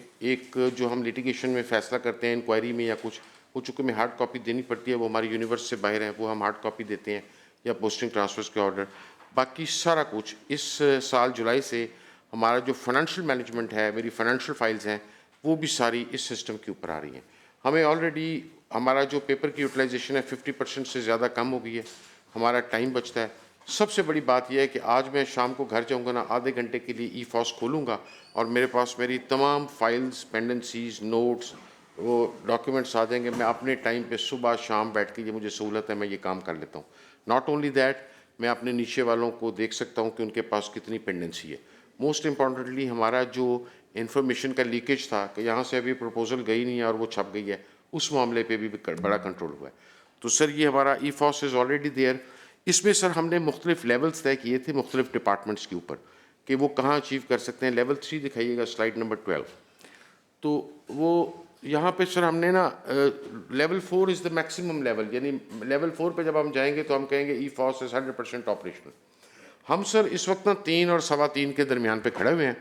जो एक मसला हमें दरपेश है वो ये है कि हमारी यूनिवर्स से कुछ लेटर्स ऐसे निकलने होते हैं जो कि उन लोगों को जाते हैं जो अभी हमारी यूनिवर्स में नहीं है, जिस तरह अकाउंटेंट जनरल है, फेडरल गवर्नमेंट है, मिलिट्री ऑर्गेनाइज और बहुत सारी इस तरह की अदालतें हैं। तो उसके लिए अब हम कोऑर्डिनेट कर रहे हैं, बट हमारे ज़्यादातर महकमे इंक्लूडिंग SNGAD जिसकी स्टैंडिंग कमेटी में हम आए हैं, हम लेवल 3+ के ऊपर जा रहे हैं। वापस चले जाएँ स्लाइड के ऊपर सर। तो उसके बाद सर ये मैं आपको थोड़ा सा इसका बता देता हूँ कि हमारा ये जो है इसके अंदर इस वक्त तो जो अवेलेबल है सर, हमारे पास रिसीट एंड डिस्पैच इस पे हो रहा है, समरी और नोट इस पे आ रही है, हमारा वर्क फ्लो कोलैबोरेशन इसके ऊपर चल रहा है, हमारी मीटिंग्स इसके ऊपर आ रही हैं, डॉक्यूमेंट्स का आर्काइव्स और रिकॉर्ड्स हमने कर दिए हैं सर। इंफॉर्मेशन नॉलेज शेयरिंग का जो पोर्शन है अभी चल पड़ा है मगर बहुत ज़्यादा नहीं है। जो हम चाह रहे हैं अपनी लाइब्रेरी, ई-लाइब्रेरी, लॉज वगैरह वो भी सारे पोर्टल पे यहाँ पे हम अवेलेबल कर दें। इसके अंदर मोबाइल एप्लीकेशन का वर्जन आ गया हुआ है सर। इसमें SMS हम मीटिंग्स के लिए आप चला रहे हैं मगर इसको दूसरा ऑपरेशनल करना है सर। मीटिंग इसके ऊपर शेड्यूल हो रही है, हेल्प डेस्क है, सिक्योरिटी है इसकी, सारे डेटाबेस की सर। और इसकी हम महीने में 1 या 2 कम से कम मीटिंग्स मैं भी लेता हूँ और चीफ सेक्रेटरी साहब भी लेते हैं, क्योंकि दिस इज़ समथिंग हम चाहते हैं कि इसको हम करवा जाएं। एक नया कल्चर है जो इसके अंदर इंट्रोड्यूस करवा रहे हैं। आगे चलिए सर। इसके अंदर अभी तक आप देख लिए 17,824 नोट्स जो हैं सिर्फ SNGAD के अंदर एंड समरीज, ये पिछले 1 साल में इसके ज़रिए आई हैं। हमने सर बहुत सारी चीज़ों को अब प्रोसेस करवाना शुरू कर दिया है। पिछले रिकॉर्ड को हमारे सेक्शन ऑफिसर्स जो थे ना वो कागज़ में दफन थे, हमने उस रिकॉर्ड को स्क्रैप किया सर, और जो उसमें से रिटेन करने वाला था उसको आर्काइव्स में भेज दिया और उसको आर्काइव्स में डिजिटली भी रिकॉर्ड कर लिया। हमें एक छोटा सा प्रॉब्लम आ रहा था क्योंकि हमारा मैनुअल ऑफ सेक्रेटेरिएट इंस्ट्रक्शन जो है वो पुराने ज़माने का है, उसमें अब एक अमेंडमेंट रिक्वायर्ड है, वो अगले 15-20 दिन में आई होप हो जाएगी। सेक्रेटरी रेगुलेशन उसको कर रहे हैं, उसके बाद एक बहुत बड़ा बल्क हमारा निकल जाएगा। हमारी कोशिश ये है अगले कि 3-4 माह के अंदर हमारे पास सिर्फ कागज़ नोट लेने की अगर कोई है तो है, हमारे ऑफिस में कागज़ के ऊपर काम ना हो। एक मजबूरी बहरहाल हमारी रहेगी जिस पे हम 4 नहीं अचीव कर पे, कर पा रहे कि वो कागज़ जो हमें उस यूनिवर्स के लिए निकालने हैं जहाँ पे अभी हम नहीं हैं। हमारे डीसी कमिश्नर ऑनलाइन है, जो एजी ऑफिस है सर, उसके साथ हम नेगोशिएट कर रहे हैं, हाई कोर्ट है, पीएसटी है, उनके पास अभी हमें ख़त लिखना पड़ता है। बाकी सारी जगहों पे हम अंदर हैं, तो वो हम थोड़ा सा एड्रेस कर रहे हैं। कुछ दिनों में वो होता है तो हम उधर भी चले जाएंगे। आगे चलिए सर। इसी के साथ एक इंटीग्रेट कर रहे हैं हम अपना human resource management system sir. School education department ने तकरीबन इस पर काम मुकम्मल कर लिया, हायर एजुकेशन ने कर लिया। आज SNGAD की मीटिंग है, हमारे को 3200 एम्प्लॉइज़ हैं, उसके ऊपर तो हमने इसको पूरी तरह नाफिज कर दिया 17 और अबाव के ऊपर। जो 17 से नीचे वाले हैं उनका हमने ये डेटा डालना शुरू किया हुआ है। हम कोशिश कर रहे हैं अगले महीने में हम उसको भी HRMS पे ले आएँ। पोस्टिंग ट्रांसफ़र उधर आएगी, ICP चार्ट उधर आएगी, आपकी पे स्लिप आ जाएगी, आपकी पेमेंट्स आ जाएंगी, रिटायरमेंट, पेंशन, हम सब कुछ को उसके अंदर कोऑर्डिनेट कर रहे हैं HRMS। और ये उसी EFOS के GUI के साथ लिंक हो जाएगा। आप एक ही विंडो खोलेंगे पोर्टल, आप चाहेंगे तो आप ह्यूमन रिसोर्स मैनेजमेंट पे चले जाएंगे, आपके नीचे जितना स्टाफ है उसके अंदर आ जाएगा। आप चाहेंगे तो EFOS पे जाके फाइल निकाल देंगे, और आप चाहेंगे तो आगे चलिए। ये सर इसके अंदर डिफरेंट मॉडल्स हैं। ट्रांसफ़र पोस्टिंग इसके अंदर होगी, उनकी प्रोफाइलिंग होगी, उनकी leave management, inquiries, ACRs। Sir transfer postings हमने शुरू कर दी हैं, और ये बाकी जो काम है ना, ये एक 2 हफ्ते के हिसाब से जैसे जैसे हम आते जा रहे हैं, हम कोशिश कर रहे हैं कि इसी फाइनेंशियल ईयर में ये सारा हम मुकम्मल कर दें। अगला सर खुलिए, ये उसी के सर एक स्टेटिस्टिकल ऑब्जर्वेशन है सर। आप देखेंगे जो आखिरी जगह है, जो पर्सनल है, जो हमारा 16 से कम है SNGAD में, वहाँ पे अभी ये नहीं लगा था, मगर वो हम कर रहे हैं उसकी, वो महीने डेट के अंदर वो वाला सारा भी, बहुत बड़ी पॉपुलेशन नहीं है, उसको हम डिजिटाइज़ कर देंगे। इस पे हम फिर लेवल 3+ है सर। आगे चलिए। इसके अलावा सर SNGAD 3 पोर्टल्स को मेंटेन कर रहा है सर। ये सिटीज़न पोर्टल है, एक चीफ मिनिस्टर का कंप्लेंट पोर्टल है, और एक chief secretary task management portals हैं। ये चीफ सेक्रेटरी ऑफिस इनको मैनेज करता है, इनको हम रेगुलरली चला रहे हैं सर। आगे चलिए सर।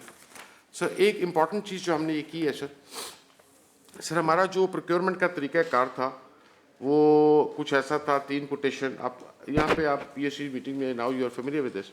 तो अब हमने जितना भी अपना प्रोक्योरमेंट है, हम कह रहे हैं वो प्रोक्योरमेंट होगी। आप लाइव जाएंगे, वेब पे जाके आप एडवर्टाइज़ करेंगे सर। हम भी कर रहे हैं, हम 100% अपनी जितने भी प्रोक्योरमेंट कर रहे हैं वो पोर्टल के ऊपर कर रहे हैं, सिवाय एक आधे क्लाइंट के जो इस तरह का था जो कि हमारा अवेलेबल होगी पोर्ट पे नहीं है। मतलब हर चीज़ कागज़ से लेके गाड़ी तक हम कोशिश कर रहे हैं इसके ऊपर ख़रीदें, बंदे भी इस पर भर्ती करें।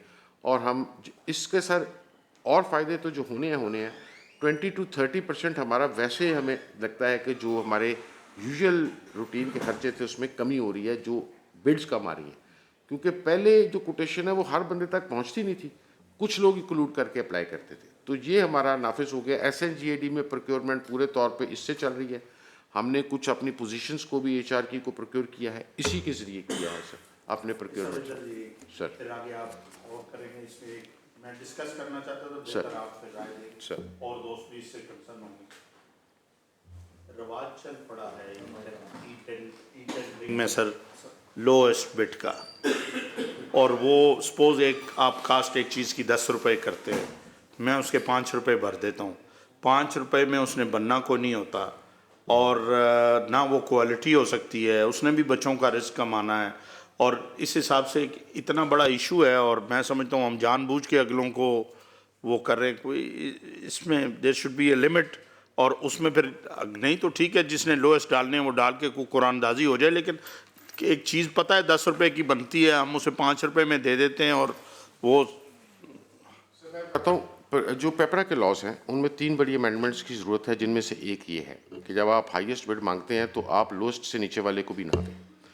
दूसरी अमेंडमेंट जो चाहिए सर, आपने PSC मीटिंग्स अटेंड की होंगी, ऑडिट वालों के पास एक लफ्ज़ आ गया फ्रेमवर्क एग्रीमेंट, रेट कॉन्ट्रैक्ट। अच्छा, इसको भी उन्होंने अंधाधुंध नाफिज करना शुरू किया हुआ है। हर डिपार्टमेंट के हर DDO के ऊपर यही एतराज़ उन्होंने लगाया हुआ है। सर बात यह है कि स्टेशनरी तो मैं रेट कॉन्ट्रैक्ट के तहत ख़रीद लूँगा, मगर मुझे तो नहीं पता मेरी गाड़ी का ब्रेकडाउन कब होना है। मैं एमरजेंसी प्रोक्योरमेंट तो उसके ज़रिए नहीं करूँगा। सो वो भी ना, क्योंकि इस दफ़ा मैं जब PSC में अपने भी आया और मैंने तमाम दोस्तों के सेक्रेटरीज़ के देखे हैं, तो मैं I am waiting for the PSC minutes. तो उसके बाद मैं फाइनेंस के साथ बैठ के जो हमारे पेपरा के लॉज के अंदर है, दूसरी अमेंडमेंट ये करने की ज़रूरत है हमें। पहली सर जो आपने बता दी वो भी एक लोएस्ट के अंदर, और दूसरी ये, और तीसरी सर चीज़ें गवर्नमेंट को बसा औकात ना स्टैंडर्डाइजेशन चाहिए होती है। जी सर। एक्सपेंडिचर्स पे उसकी होल वैल्यू पे टेंडर पे एक टैक्स लग गया है वो कुछ अरसे से। ये सारी दुनिया में सेविंग पे टैक्स होते हैं, ये किस खाते पे, कौन से कानून, कौन से टैक्स पे? तब सर आप सेक्रेटरी फाइनेंस से और फेडरल सेक्रेटरी फाइनेंस से ले, मैं नहीं दूंगा सर। मतलब मैं वैसे एक कि जी कोई टेंडर ले रहा है वो कुछ कमाएगा, एक बंदा 50% पहले ही 25% 30% बिलो आया हुआ है और फिर उस आपने 100 रुपये का उसकी कास्ट डाली है, उसमें से 29% टैक्स चले गए, 30% वो बिलो आया, तो पीछे तो क्या बचा और क्या काम होगा, और फिर हम खुद इस पैसे को वो कर रहे हैं। अच्छा, सेकेंडली मैं ये अर्ज करना चाहता हूँ कि आपने ह्यूमन रिसोर्सेज मैनेजमेंट सिस्टम में तमाम जो पर्सोनल हैं उनकी बात की कि उनका डाटा उसमें सारा आएगा, तो जो लोग डेपुटेशन पे आते हैं वो भी आएंगे और उसमें तमाम उसका डाटा होगा कि ये लोग 3 साल के लिए आए हैं। मैं एक अपना थोड़ा सा आपसे शेयर करना चाहता हूँ। मेरे जी नहीं, वो तो लेजिस्लेचर का मामला है जी, असेंबली बिजनेस तो उनका अलग से है, अलग से है। तो मेरे गवर्नमेंट कॉलेज लाहौर के एक क्लास फेलो हैं जी, आजकल एडिशनल सेक्रेटरी है, तो वो मुझे बता रहे थे कि मैं डेपुटेशन पे एक डिपार्टमेंट में गया 3 साल के लिए। तो सर मुझे 4 साल हो गए, मुझे किसी ने पूछा नहीं कि आप किस डिपार्टमेंट में आपने वापस जाना है या क्या करना है। तो ये मतलब इसको अभी आपने जिस तरह फरमाया कि हम लेवल 3 पे हैं, 4 की तरफ जा रहे हैं, तो अभी ऐसी चीज़ों को भी जो हो जाती हैं बाज़ औक़ात जो निगलेक्ट हो जाती हैं, सामने नहीं आ पाती, तो उनको बेहतर करने की ज़रूरत है, जिस पे आप ऑलरेडी आपने फरमाया कि वो हम काम कर रहे हैं।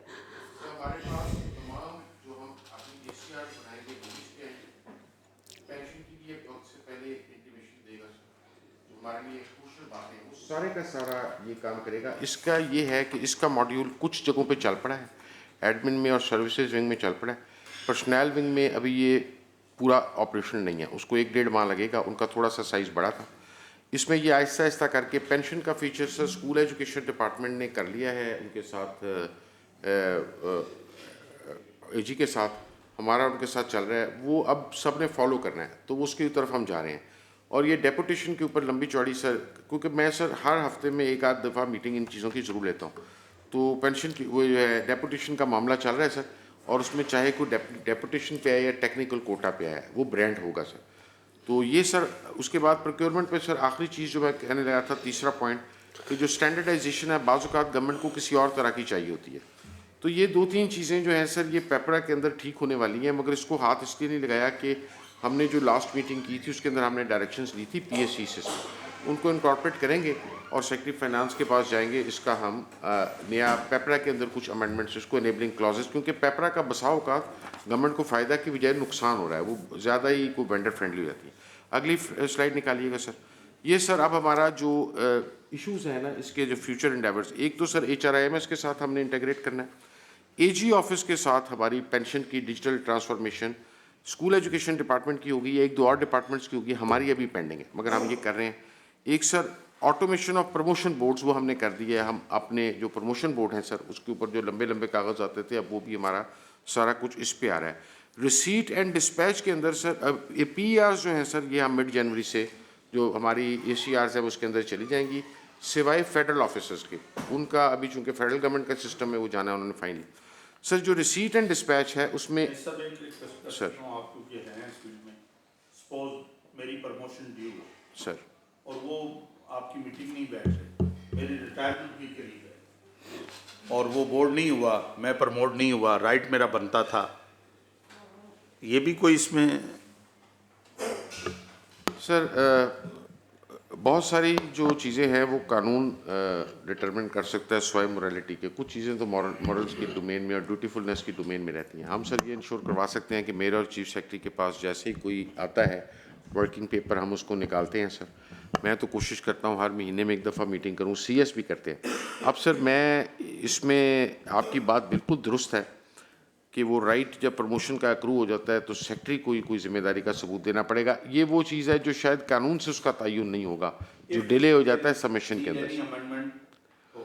जिस लॉ के तहत आप इसको करते हैं जी सर, ये आपका वो पंजाब ह्यूमन सर्विसेज एक्ट के तहत होता है या सर सिविल सर्वेंट्स एक्ट के तहत प्रमोशन होती है, प्रमोशन के जो बोर्ड्स हैं और कमेटीज हैं उसी के तहत उनके रूल्स, प्रमोशन रूल्स के तहत ही वो चलते हैं सर। तो उसमें किसी का बनता है ना सर, तो जी किसी सर। न किसी वजह से अगर रह जाता है तो दुरुस्त आपको देना पड़ेगा। दुरुस्त अगर नीड्स एनी अमेंडमेंट उसमें कोई हाउस या सर- हमारा अमल दखल चल सकता है और ये बेहतर हो सकता सर नहीं, हम इसको बेहतर कर रहे हैं और करने की कोशिश कर रहे हैं। हम देखते हैं इसके अंदर हम लीगली या रूल्स में क्या कर सकते हैं। बट सर एक बात पे आप कॉन्फिडेंट रहें कि इन मामलात के अंदर अदालतें हमारा खूब एहतसाब करती हैं। वो उनको भी प्रमोशन दिलवा दे चाहती हैं जो उनको हम नहीं भी देना चाहते। वो इसमें एक बहरहाल उनके पास जगह मौजूद है। तो दूसरा सर ये मैं बता रहा था कि हमारा जो रिसीट एंड डिस्पैच का इशू है, हमारी यूनिवर्स से बाहर कुछ लोग हैं जो अभी IT पे नहीं हैं, उनको हमें कागज़ से ख़त लिखना पड़ता है। दूसरों के लिए रिसीट और डिस्पैच हम कोशिश कर रहे हैं अगले महीने डेढ़ में अंदरूनी सारा चला जाए, कागज़ की चिट्ठी ना जाए। आखिरी सर जो हमारी मीटिंग्स हैं वो ईस्ट फॉस पे ऑलरेडी CS ऑफिस और मेरे ऑफिस की हद तक तो हो रही हैं। ये सर हमारा डिजिटल जो प्रोफाइलिंग थी सर, ये इस पे हमारा पोजीशन क्या है? मतलब सारा गवर्नमेंट डाटा है और सारी दुनिया में data security is the main issue sir. वो इसमें क्या पोजीशन? सर डेटा जो है ना वो 2 डोमेन्स के हिसाब से सिक्योर किया जाता है, एक फिजिकल डोमेन और एक उनकी अपनी जो वर्चुअल डोमेन है। वर्चुअल डोमेन के हिसाब से तो इन्होंने अपने डेटा को 2-3 जगह पार्क किया हुआ है, तो वो सेफ़ है। मगर जिस तरह नादरा ने और कुछ ऑर्गेनाइजेशन ने एक फ़िज़िकल जगह लेके भी वहाँ पे अपने स्टोरेज साइट्स बनाई हुई हैं, उसके ऊपर PITB काम कर रहा है।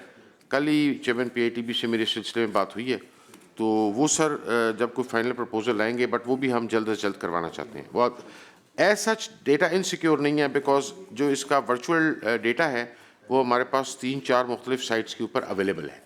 हाँ, उस किस्म का वो जो कैटास्ट्रोफिक इवेंट का ज़ॉम्बी एपोकलिप्स को चेक करने वाला उस तरह का जो एक होना चाहिए फिजिकल डेटा लोकेशन, उस पर हम काम कर रहे हैं, उस पर भी। अभी एक एजेंडा का पॉइंट बाकी है, फंक्शंस ऑफ डिपार्टमेंट। अगर मुनासिब समझिए कुछ 4:15 का टाइम हो गया है, तो जो नेक्स्ट पे ओके राइट राइट अब तो ठीक है। जो है ना जी हाउसिंग वाले और LDA वाले और फाउंडेशन वाले चले जाएं बेशक, अगर कोई काम है जी प्लीज़, जी प्लीज़। ब्रीफिंग आई है? इसकी कोई हार्ड कॉपीज लेके आए आप? अगर हैं तो दे दें, डिस्ट्रीब्यूट कर दें।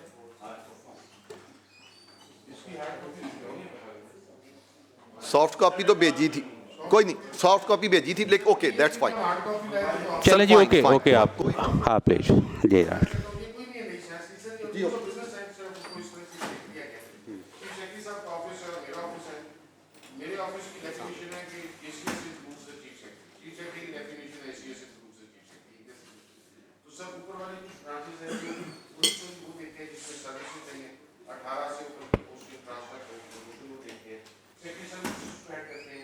INC भी जो है जिनके एडिशनल सेक्रेटरी साहब ये भी चीफ सेक्रेटरी साहब डायरेक्टली देखते हैं। रेगुलेशन विंग्स है जिसके साथ सेक्रेटरी रेगुलेशंस उसको डील करते हैं, वो भी चीफ सेक्रेटरी साहब देखते हैं। उसके बाद हमारा आर्काइव्स विंग है जो कि अनारकली के मकबरे में हमारी आर्काइव्स थी, वो भी सेक्रेटरी साहब देखते हैं।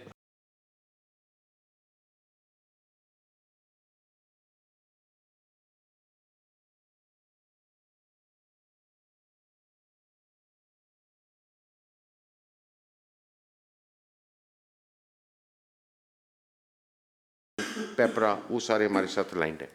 उसके बाद सर हमारा वेलफेयर विंग है जो गाड़ियाँ देता है और घर देता है और मेंटेनेंस करता है सिविल वर्क्स की और प्रोविजनिंग करता है सेक्रेटेरिएट के अंदर चीज़ों की सर। और उसके बाद सर हमारा एडमिन विंग है, ये ग्रेड 17 तक के जो हमारे SNGAD की एम्प्लॉइज़ हैं उन सबको, एक इनका विंग है पर्सनल विंग, वो तमाम लोगों को 1 से 16 तक देखता है, और जो 17 वाले हैं उनको AS एडमिन अलहदा देखता है। तो ये हमारा एडमिन विंग होता है। और सबसे आखिर में ट्रांसपोर्ट विंग है सर, ये बुनियादी तौर पे हमारा जो ट्रांसपोर्ट पूल है उसको मेंटेन करता है और बड़ी प्रोक्योरमेंट्स के अंदर एक ज़माने में असिस्ट किया करता था जब वो प्रोक्योरमेंट मैनुअल था, नाम वही पुराना चाह रहा है। बुनियादी तौर पे यही ब्रीफिंग है। आगे इसकी रूल्स ऑफ बिजनेस से कट पेस्ट किया हुआ है क्योंकि मुझे और समझ नहीं आ रहा था कि सवाल क्या है, सीधी बात है। तो मैं सर ले आया हूँ, अगर आप कहेंगे तो बाकी से भी स्किप थ्रू करा दूँगा, बट वो हार्ड कॉपी भी है और सॉफ्ट कॉपी कहते हैं, तो मैं बाकी भी आपको दिखा देता हूँ। तो बहुत शुक्रिया जी तमाम ऑफिसर्स का, मेंबर्स का। बड़ी कम्प्रिहेंसिव मीटिंग रही। हमने इससे पहले बहुत सारी मीटिंग ली, पीरा के ऊपर हमारी 8-10 मीटिंग हुई, और मैं समझता हूँ कि सबसे ब्रीफिंग के हवाले से सबसे ये अच्छी मीटिंग है। बहुत शुक्रिया ICS साहब का। थैंक्स अ लॉट जी, बड़ा लॉट।